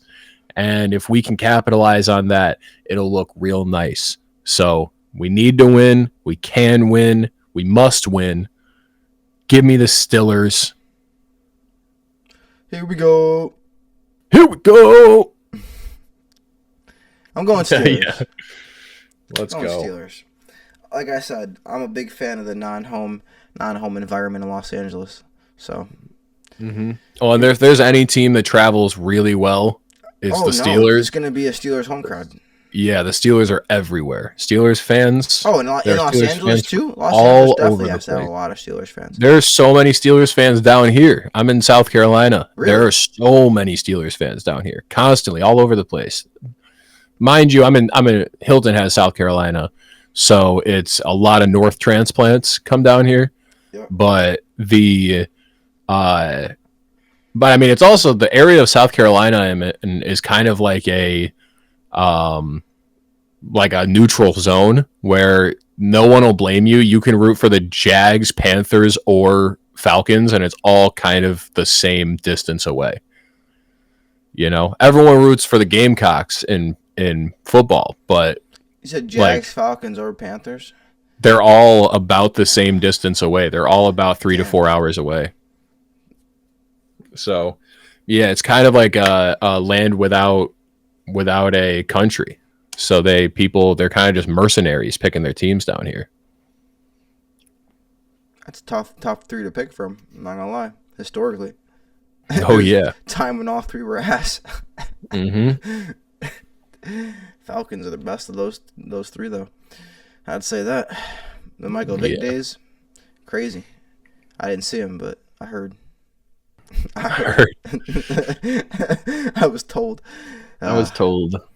Game number 6, and I have the Steelers too. If I didn't say that already, yeah, I think I did. You but did. I got the Steelers. Baltimore Ravens at the Minnesota Vikings. Now we got to keep in mind the records don't line up, but Lamar is healthy now, kinda at least to play. So Ravens at Vikings, and they are giving the Ravens 3.5 points. Really? Yeah. Wow. That's kind of crazy. Yeah, give me the Ravens. I think they're in mega must-win mode. They need to win every game, every loss. Any loss is a knife in their chest. They just have to win. So, give me the Ravens. If there is any quarterback that can give a great D coordinator like Brian Flores fits, it's Lamar Jackson. And that's the one thing they know about Lamar is that Lamar, when he plays in the NFC teams, he carves them up. Runs it. He just carves up NFC teams. So there was a point in his career where he was like 17-1. I think he's still really good. I think it's still like 20-something-2 or 20-something-3. Like he's really good against NFC teams. Because if you don't see him frequently, it's just really hard to game plan for him. Right. So, yeah, give me the Ravens. Okay, we got 4 of the same ones this time.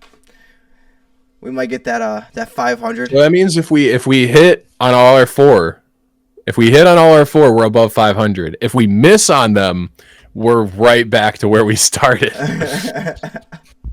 We'll be 2 games. We are contingent on the Jets. Yeah, God, we need the Jets. The nasty ass Jets. Jags could win. Ravens, that's realistic. Steelers, tougher. Realistic though. Yeah, Steelers. That should be a good game. I think the Steelers Chargers will be a really fun game. Is that Sunday night too? That's a great question. I think that is Sunday night. Let me double check. I think it might be. It is Sunday night. Yep, it is Sunday night. I tell you that fucking Ravens Dolphins game was fucking brutal. That was Thursday. Yeah, this week. What's Thursday this week? This one actually. Broncos Raiders. That could be a good game. That could be a fun game to watch. It's my team, so I'm gonna enjoy it regardless. But I don't know. It could be a whomping. Brock Bowers will go off regardless, though. I'm worried about Brock. That's about it. Yeah, it could be fun. Genty and Brock, maybe they just lock in. I hope not. Brock can lock in. Genty, do what you've been doing.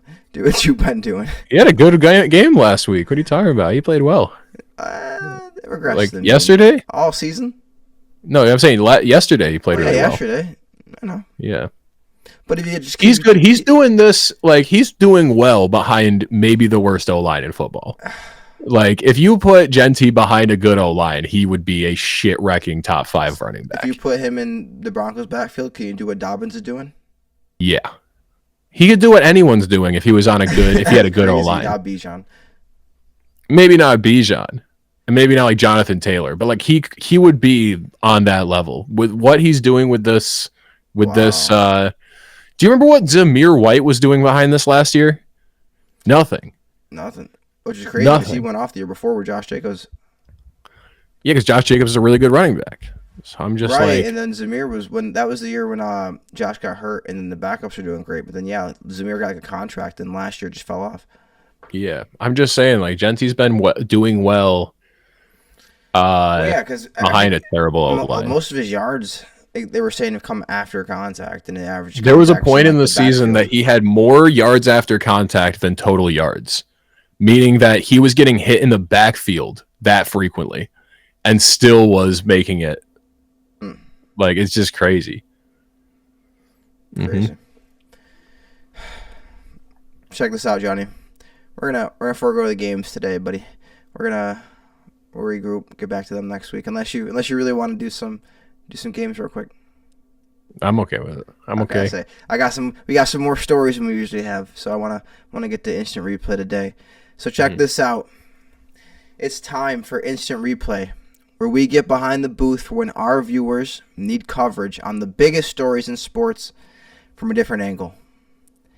First one, Johnny, your favorite. Dodgers win back-to-back World Series in a Game 7 thriller. Baseball gave us an instant classic. The Los Angeles Dodgers are once again World Series champions, winning back-to-back titles for the first time in franchise history after a nail-biting, extra-inning Game 7 victory over the Toronto Blue Jays. Now, John, I need you to break down the game plan and strategy of the Blue Jays in the 4th inning of Game 7 for me. Let me tell you, man. Let me tell you, defense wins championships. Oh, all right. It's a game of inches. And they proved that it actually is a game of inches in that game. Listen, I've been telling people this for a minute now. I'm telling you. It's a game of inches. They don't believe me. It's a game of inches. Al Pacino said it best. The Dodgers are the first repeat champion in 25 years. Are we officially in the midst of a modern baseball dynasty in Los Angeles? Well, we're close to it. Dynasty, you gotta rattle out 3 and 5. I think that's the rule, right? 3 chips in 5 years, then you're a dynasty. So, is that unanimous across all sports? 3 and 5. Yeah, that's what I think. I think that's a dynasty. Three chips in 5 years, you're a dynasty. So, they're definitely on the verge. I've said it before. I think you could go back in the podcast history and see my belief, for the most part, across all sports, is once my team is no longer in contention, I'm rooting for history. I'm just a guy that likes to see history made and records broken and legacies disputed. I just enjoy that stuff. That's why when the Knicks aren't around anymore, when the Knicks were bad, I was cheering for LeBron because I like to see that. I like to see history. And that you best believe I will be cheering for Wembanyama to dethrone LeBron as the GOAT. Because it's just, I like history. I like a new guy coming in and making changes. Why I root for Mahomes. It's the same deal. I like history. So for that reason, though I'm not a big baseball fan, I was cheering for the Dodgers in that World Series just because I like the idea of dynasties. And I like the idea that we could be in the midst of the best baseball player ever. That it's very cool. And mind you, was he the driving force behind the World Series victory? No, but he was certainly the driving force behind them getting there. Right. And shout out to Yamamoto. Who is I mean, exceptional. Hey, you could argue that if they don't series. already have a player like Ohtani, it might lower their chances of getting a player like him. Yeah, You would so think that having a foreign player helps you get other foreign players. I would assume that at least, if they're from the same country, that, probably. So, definitely contributes to it. As much as it's nice to see a team win their first championship, I just think I prefer teams I like to see history being made. Maybe they're in the midst of it. Because baseball's been long overdue for somebody to dispute the GOAT, I mean, the GOAT, it's like, the GOAT of baseball, it's always been bizarre to me that it's a guy that played 100 years ago. Right, and nobody's seen him play. No one's seen him play. Like, we're listening.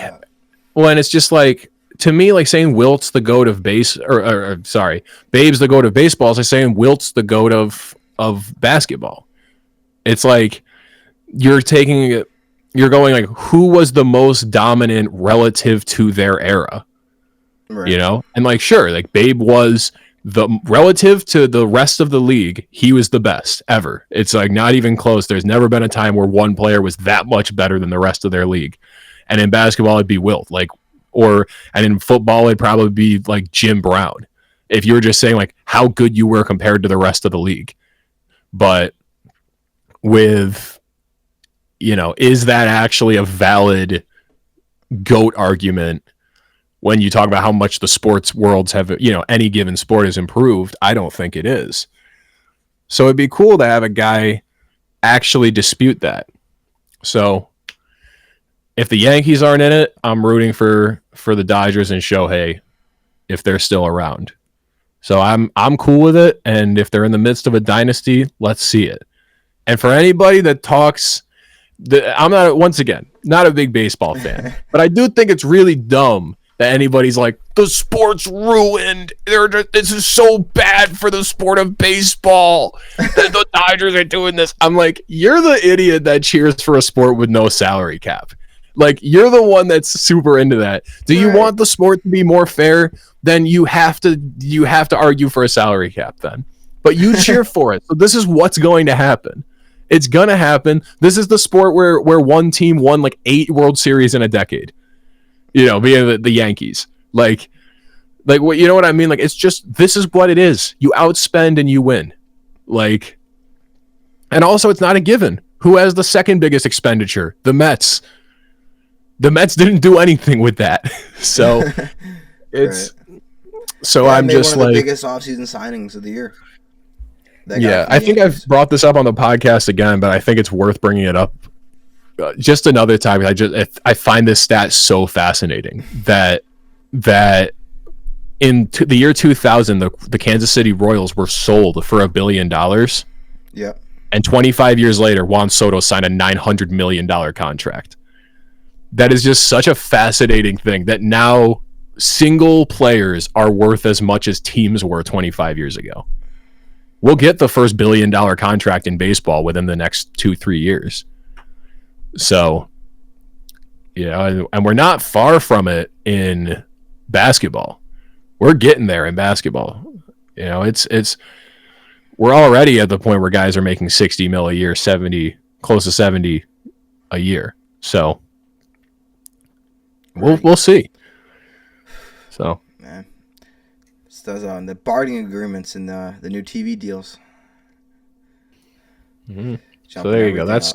That's pretty much all I can speak on as far as baseball is concerned. But there are my takes for the World Series.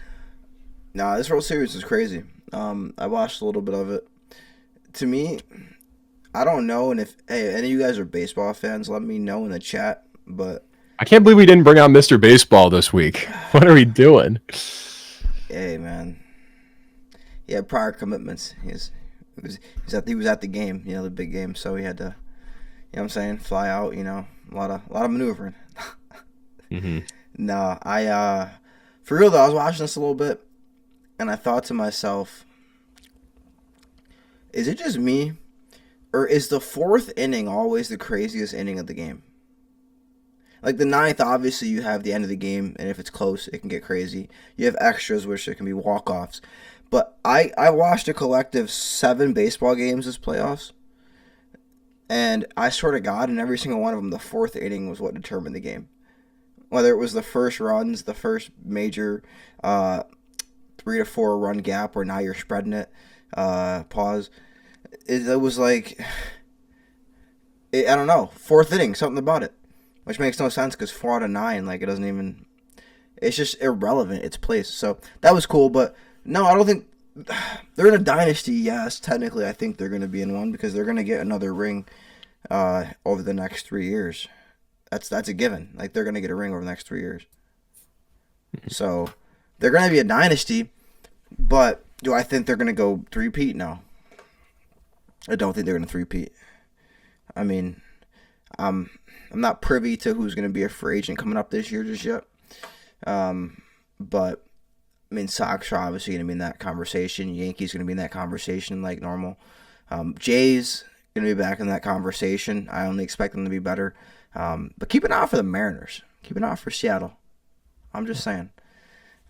So, I don't know. They're not the Dodgers are just outside of a World Series, of course, or of a dynasty, by the way, because they did win one 6 years ago. They've won 3 in our lifetime that we've seen, like, watching. Yeah.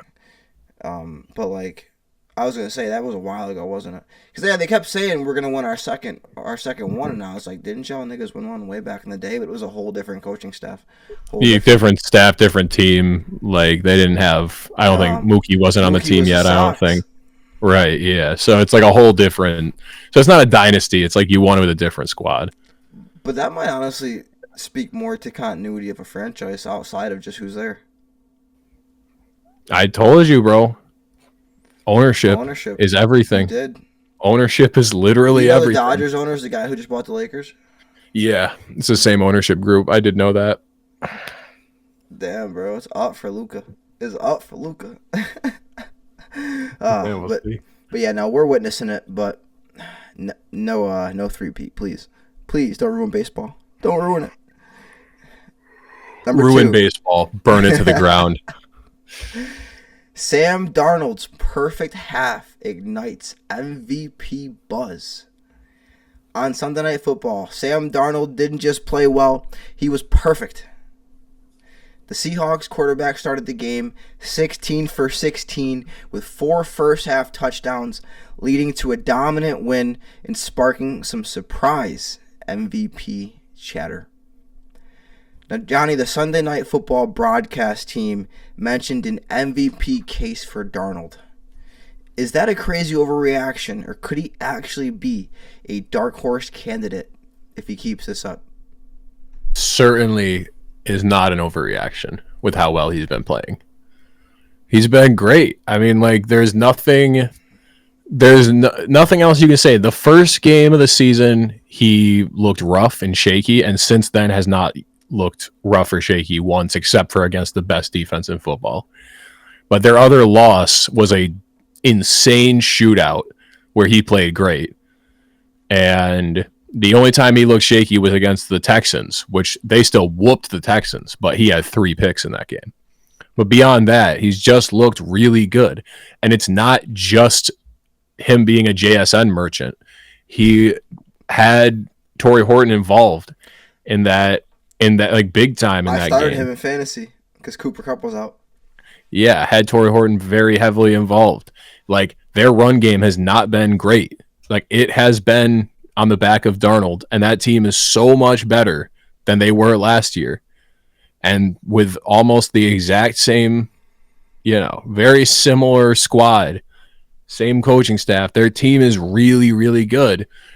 I think it'd be dishonest to not put him in the MVP conversation at this point. Now that Dak's played his way out of it, you're talking it's Baker, Drake, and Drake? Yeah. Baker, Drake, Darnold. I think that's like a fine short list. I'm not even going to consider Haley's husband. Get him out of there. Damn. That's a tough thing because you mentioned it. Dak Prescott played his way out of it. This shit is going to... Listen, in 2 weeks, the Seahawks could go 0-2. The Bucks could go 0-2. They don't play each other, do they? No. 0-2. They already did. They said, okay, they both go 0-2. And next thing you know, we're talking about 3 whole new quarterbacks.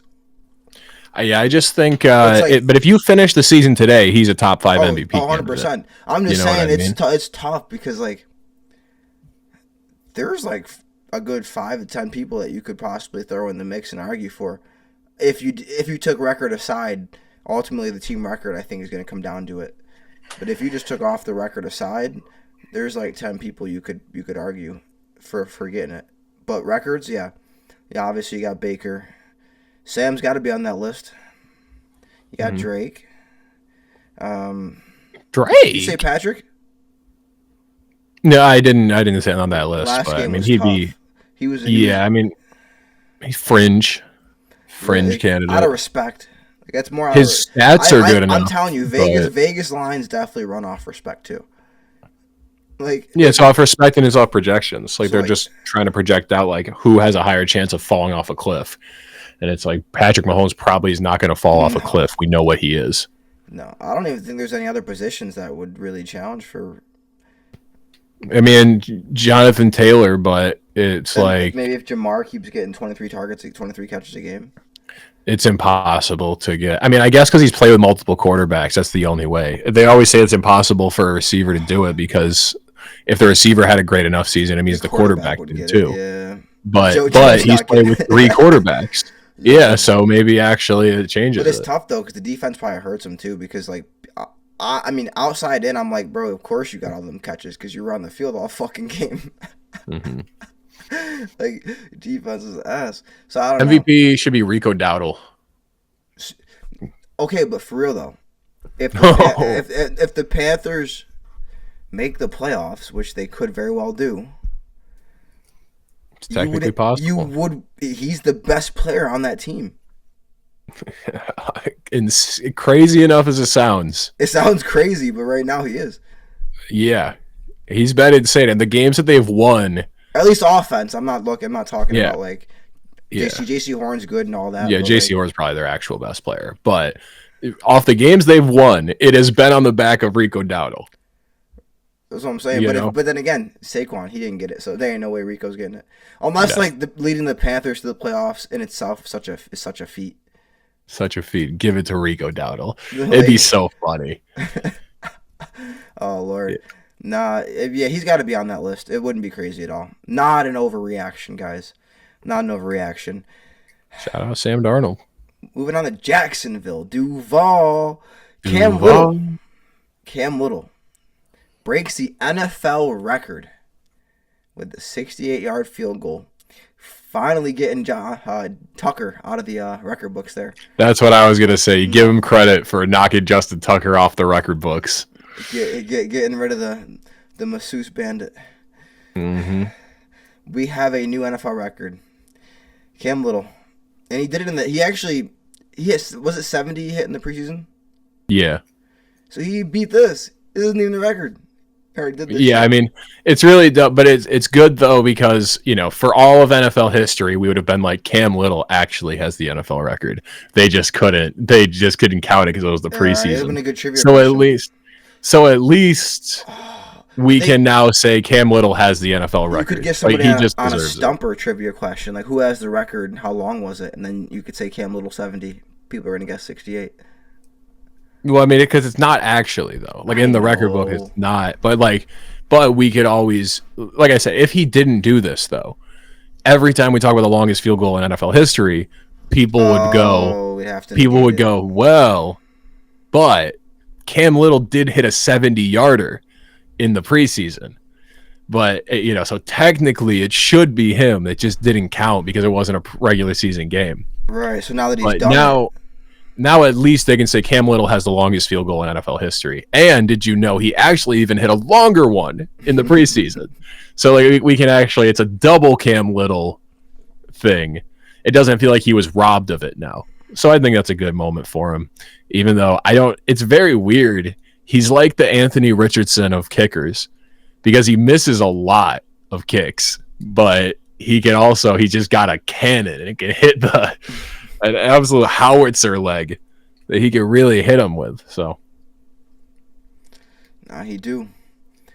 But anyway, Johnny, what is the limit for how far a kicker can realistically make a field goal from in a game?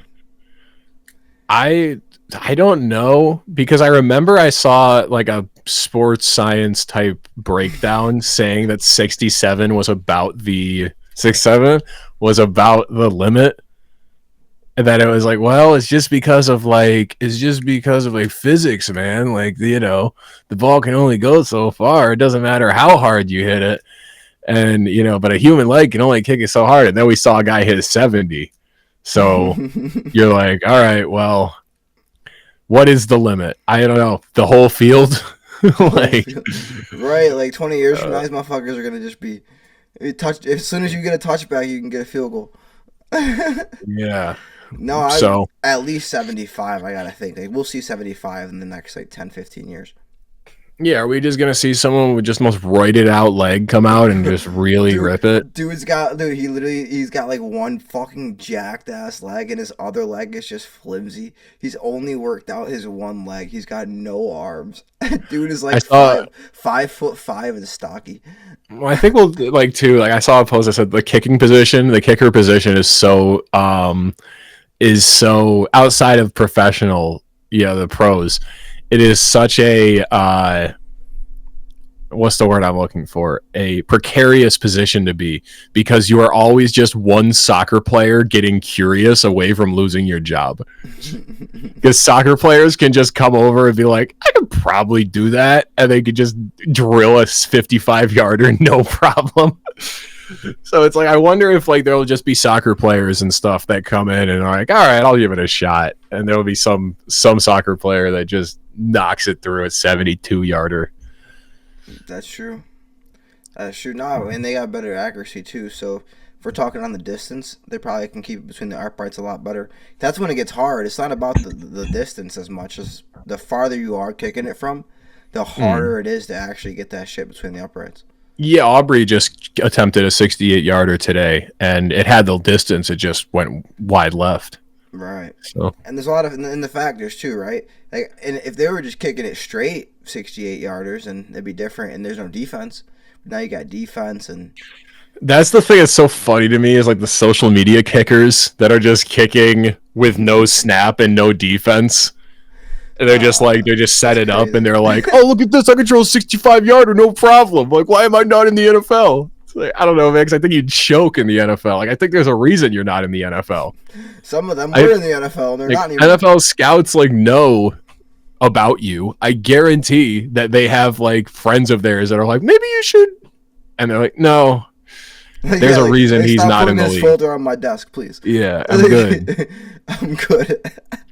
It's why people that are like, why isn't Lethal Shooter in the NBA? It's probably because he couldn't play in the NBA. Probably because he's good. Dude Perfect. Why isn't Dude Perfect in the NBA?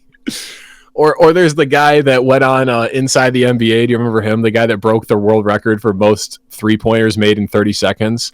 No. And yeah, or most, it was most 3-pointers made in 30 seconds, or most 3-pointers made in a minute.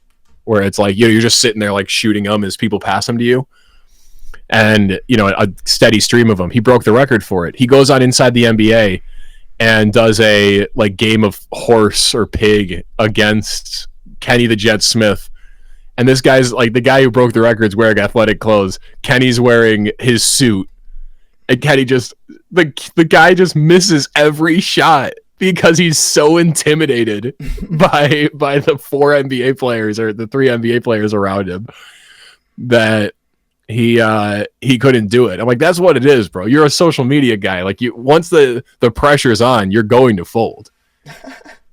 You couldn't even beat a 60-year-old man in a game of horse.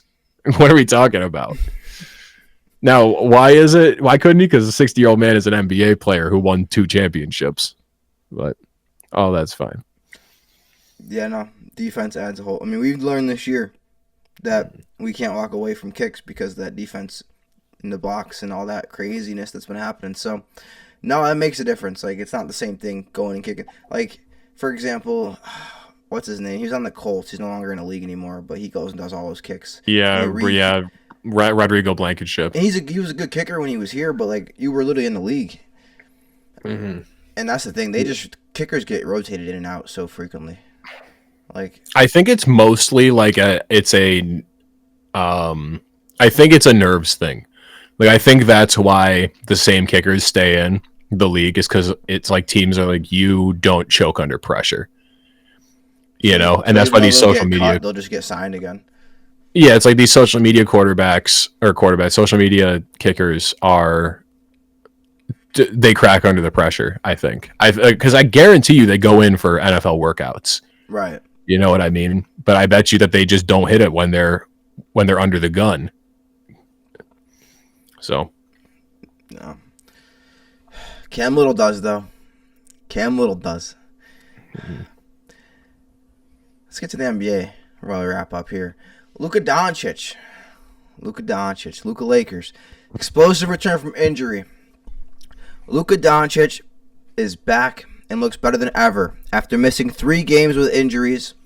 He returned to drop 44 points, 12 rebounds, and 6 assists to lead the Lakers past the Grizzlies in his first game back. Now, Doncic has scored over 40 points in all 3 games that he's played this season, joining Wilt Chamberlain as the only players to do so. How terrifying is skinny Luka for the rest of the league? I mean, I think it at least, I don't know if as much like he's more terrifying, like everyone was already worried about Luka, but it definitely just bodes really well for the future of the Lakers organization. You can really just feel like, man, we're good. Like, we re-signed this guy, we're good in perpetuity. We don't have to have this like gap period where we figure it out post LeBron. Right, like they did with Kobe. Yeah, and what's very fun is that next week on Wednesday we're looking at a Spurs-Lakers matchup. Wemby versus Luka. Yeah, that's this coming Wednesday. Yeah, it's nationally televised. Oh, yeah, is it on ESPN? I think it is. Fuck. YouTube TV, get your shit together, bro. It is on ESPN. I'll teach you how to steal. I'll teach you how to steal these games. I am so pro stealing these games. Man, YouTube TV, count your fucking days, bro. Coogee is paying $80 out of pocket every month for YouTube TV and can't watch half the games he wants to. I pay $0 to watch everything. Let me tell you. That's some bullshit. I am feeling like Najee Harris, the Pirate King on the high seas. That game could be fun though, because that could be De'Aaron Fox's debut too. He's been out all season. By the way, all that was a joke. By the way, that wasn't real. Don't come after me. About what? It was all a prank. Exactly. That's what I'm saying. Shit. Nah, but YouTube TV, you better see me. Inbox me, nigga. Mm-hmm. You said $20 credit. Give me $20, nigga. $20. Visa. I take Visa. I take Cash App. I take Venmo. Mm-hmm. Yeah, you gotta Zelle him $20 immediately, Google. You got my bank info. Give me a bank transfer. Mm-hmm. Tell Robert F. Google to Venmo me. Is that guy's name? No. Oh, I was like, that's okay. Yeah. No, I don't even know who the Google family CEO right now. I know like Larry Page was the guy, but I don't remember. It was Larry Page and some other guy, the guys that founded Google, but I don't even know who's in charge of it now. I think Google's like split into so many conglomerates and shit. Like, not like the top is like a thing. YouTube, like, they have so many. YouTube is part of Google. I think YouTube's CEO is Susan Wojcicki. I think is her name. Susan Wojcicki? No, Wojnarowski. No, I think it's Let me double check this real quick. I think it's Susan Wojcicki is the YouTube CEO. Susan Wojcicki. Oh no, it's not her anymore. Sorry. Now it's a new guy, Neil Mohan. Oh, it's a guy now. Never mind. Yeah, it was. Hold on. Yeah. Susan is no longer in charge. She was for 9 years, but She died? Wait, what? Guys are crazy. Damn, she died in 2024. She died last year. That's wild. I didn't know that. Rip. Damn. Yeah, she was young too. She was only 56. Lung cancer. Wow. Ugh. Yeah. I'll tell you what. Yeah, not a smoker. Lung cancer, not non-smoker lung cancer. Never would I ever thought in Trump's America that they wouldn't get a deal done with ESPN for YouTube TV. God damn it. Now, I think Skinny Luka's terrifying. Luka's already terrifying. But if you got a Luka who's committed, I mean, truly, truly committed, the propaganda from the Mavericks Nico Harrison camp, I don't think he was so crazy because he wasn't like fat. He wasn't like, you know what I'm saying. He always was a little doughy his whole career. He did lose weight though, but like right, he did lose weight, but like right, he was just kind of always a little doughy this whole career. And he was hurt too. It's like right, and now people are saying skinny Luka, and it's like that's what everyone calls him now, and it's just so funny because that is just born out of Nico Harrison propaganda. Literally, Nico propaganda, bro. You should go work for the government. Mm-hmm. No, but it is crazy because I think about it, even my own personal career in sports. Like I'm like, man, like there were certain moments, and we've all felt this, where you have a performance in something and you killed it.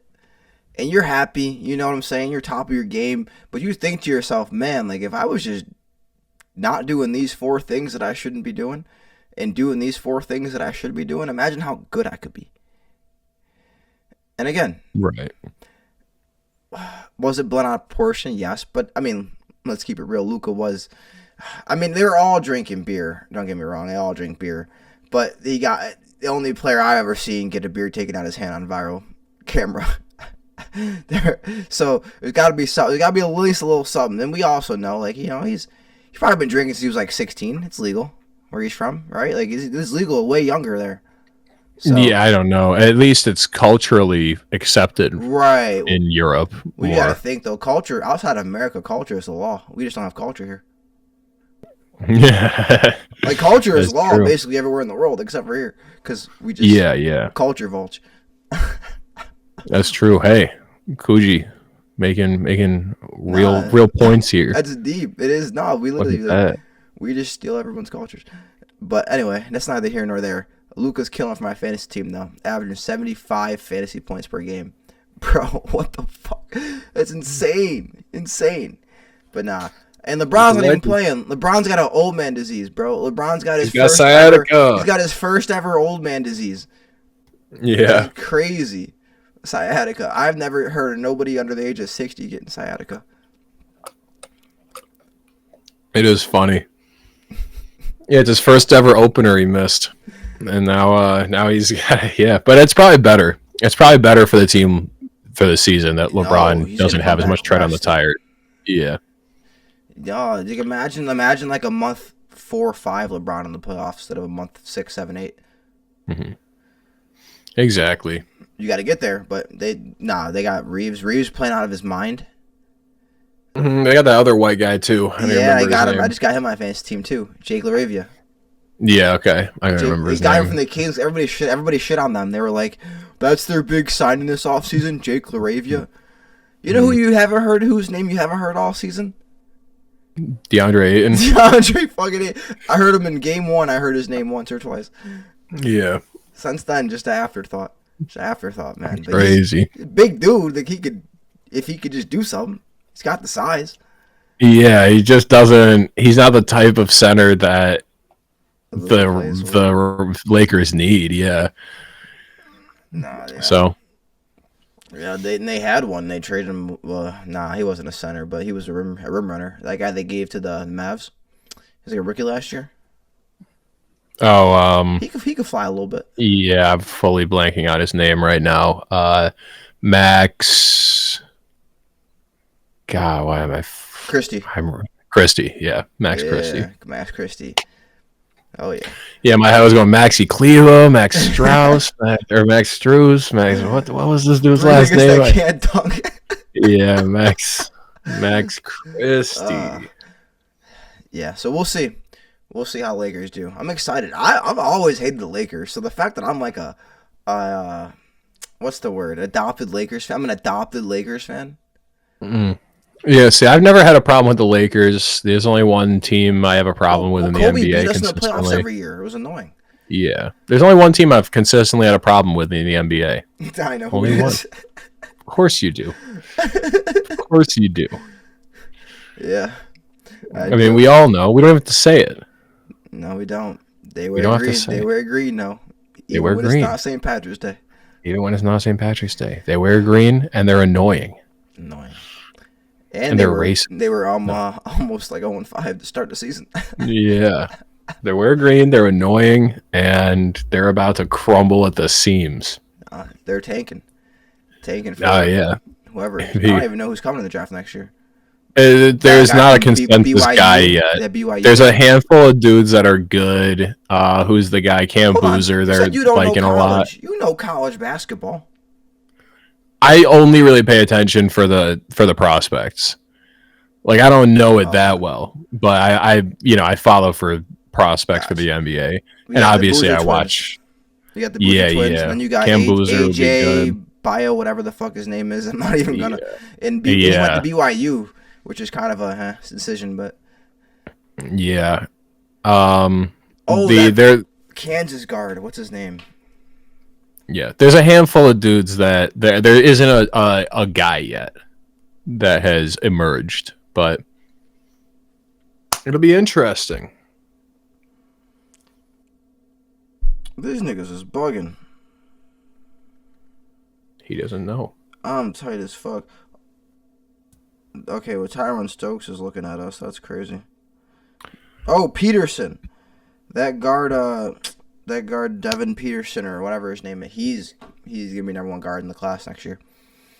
Darren Peterson, that's his name. Darren Peterson, number one guard. Keep an eye out on him. But listen, last one, Johnny. Last one. There's always drama in Memphis. But Morant's frustration boiled over last week. Tension high after a frustrating loss to the Lakers, where he scored just 8 points. A visibly annoyed Ja Morant repeatedly told reporters to go ask the coaching staff, leading to a 1-game suspension for conduct detrimental to the team. Now, Morant seemed to imply that coaches told him they'd be better off if he didn't play. Is this a sign of a major disconnect between a star player and new head coach? Yeah, I mean, obviously, yeah, I would say probably. I think that Memphis has to. It's tough because he's such like a beloved guy, but I think you got to move on from Ja. I think like just hard reset the team because like in the past 3 years it just hasn't been. There's been too much noise. It's been a whole thing. Now you're on another season of just nonsense surrounding it. He clearly isn't happy. He doesn't want to be there. Doesn't rock with the vision. Just move on from him. Not to mention that like the athletic rim running guard has never been a formula for success in the NBA. So it's like maybe just get off of it while you can and see before you truly get yourself into a position where you have no more negotiating power. Right. Yeah, they said his trade market is not robust. Probably not. That makes sense. But there's probably some teams out there that'd be interested in Ja Morant. I'd pair him with Zion. That'd be kind of cool. That'd be fun. Yeah.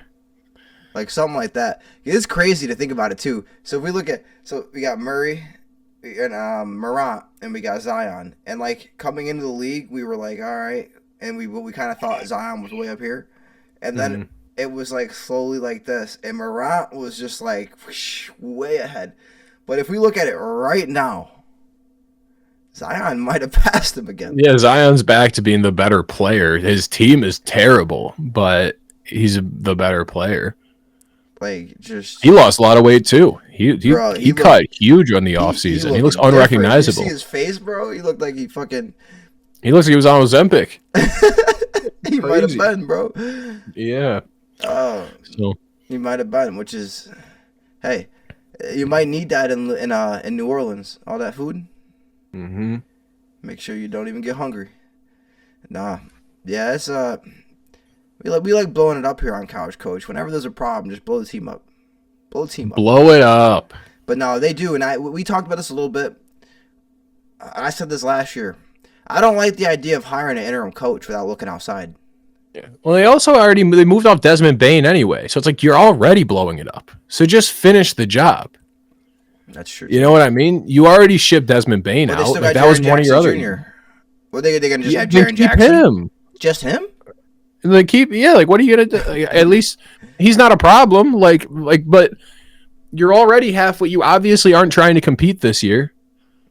If you're removing Desmond Bain, so just commit, blow it up, get some picks in this draft, and start over. Nah, because there's a couple teams that didn't make the playoffs last year that right now are ahead of them. Spurs being one of them, I think. Because Spurs didn't make it last year, did they? No, they missed. No, not even close. They're not even close because Wemby got hurt. Clots, all the pop issues. Yeah, no. Mm-hmm. So yeah, no, Spurs ahead of them. Heck, honestly, I can't go that far. Jazz got to show me something. Yeah, the West is but too the West good. You're not competing. So just commit, man. But I get what I do get it. I can't think of who you would really be able to make a deal for Ja with that like makes sense on the team. It's really tough to even think of a team where he makes sense. Like Toronto? Like, I don't know. What's a team where Ja Morant makes sense? Maybe the Nuggets with Jokic at point? Yeah, I don't think... No, because you want... You want Ja to have the ball? No, it's not you want Ja to have the ball, but you don't want the paint clogged. Oh, you're right. Like, you know what I mean? Like, it's got to be a team that isn't... That, like, has a bunch of just shooters that you could put him there and he commands the paint. Man, the Warriors would have been good, but they got Jimmy now. Yeah, you got... Like, yeah, but even that is like, that's too small. Like, maybe the Heat... Would you do a Tyler Hero, Ja Morant swap?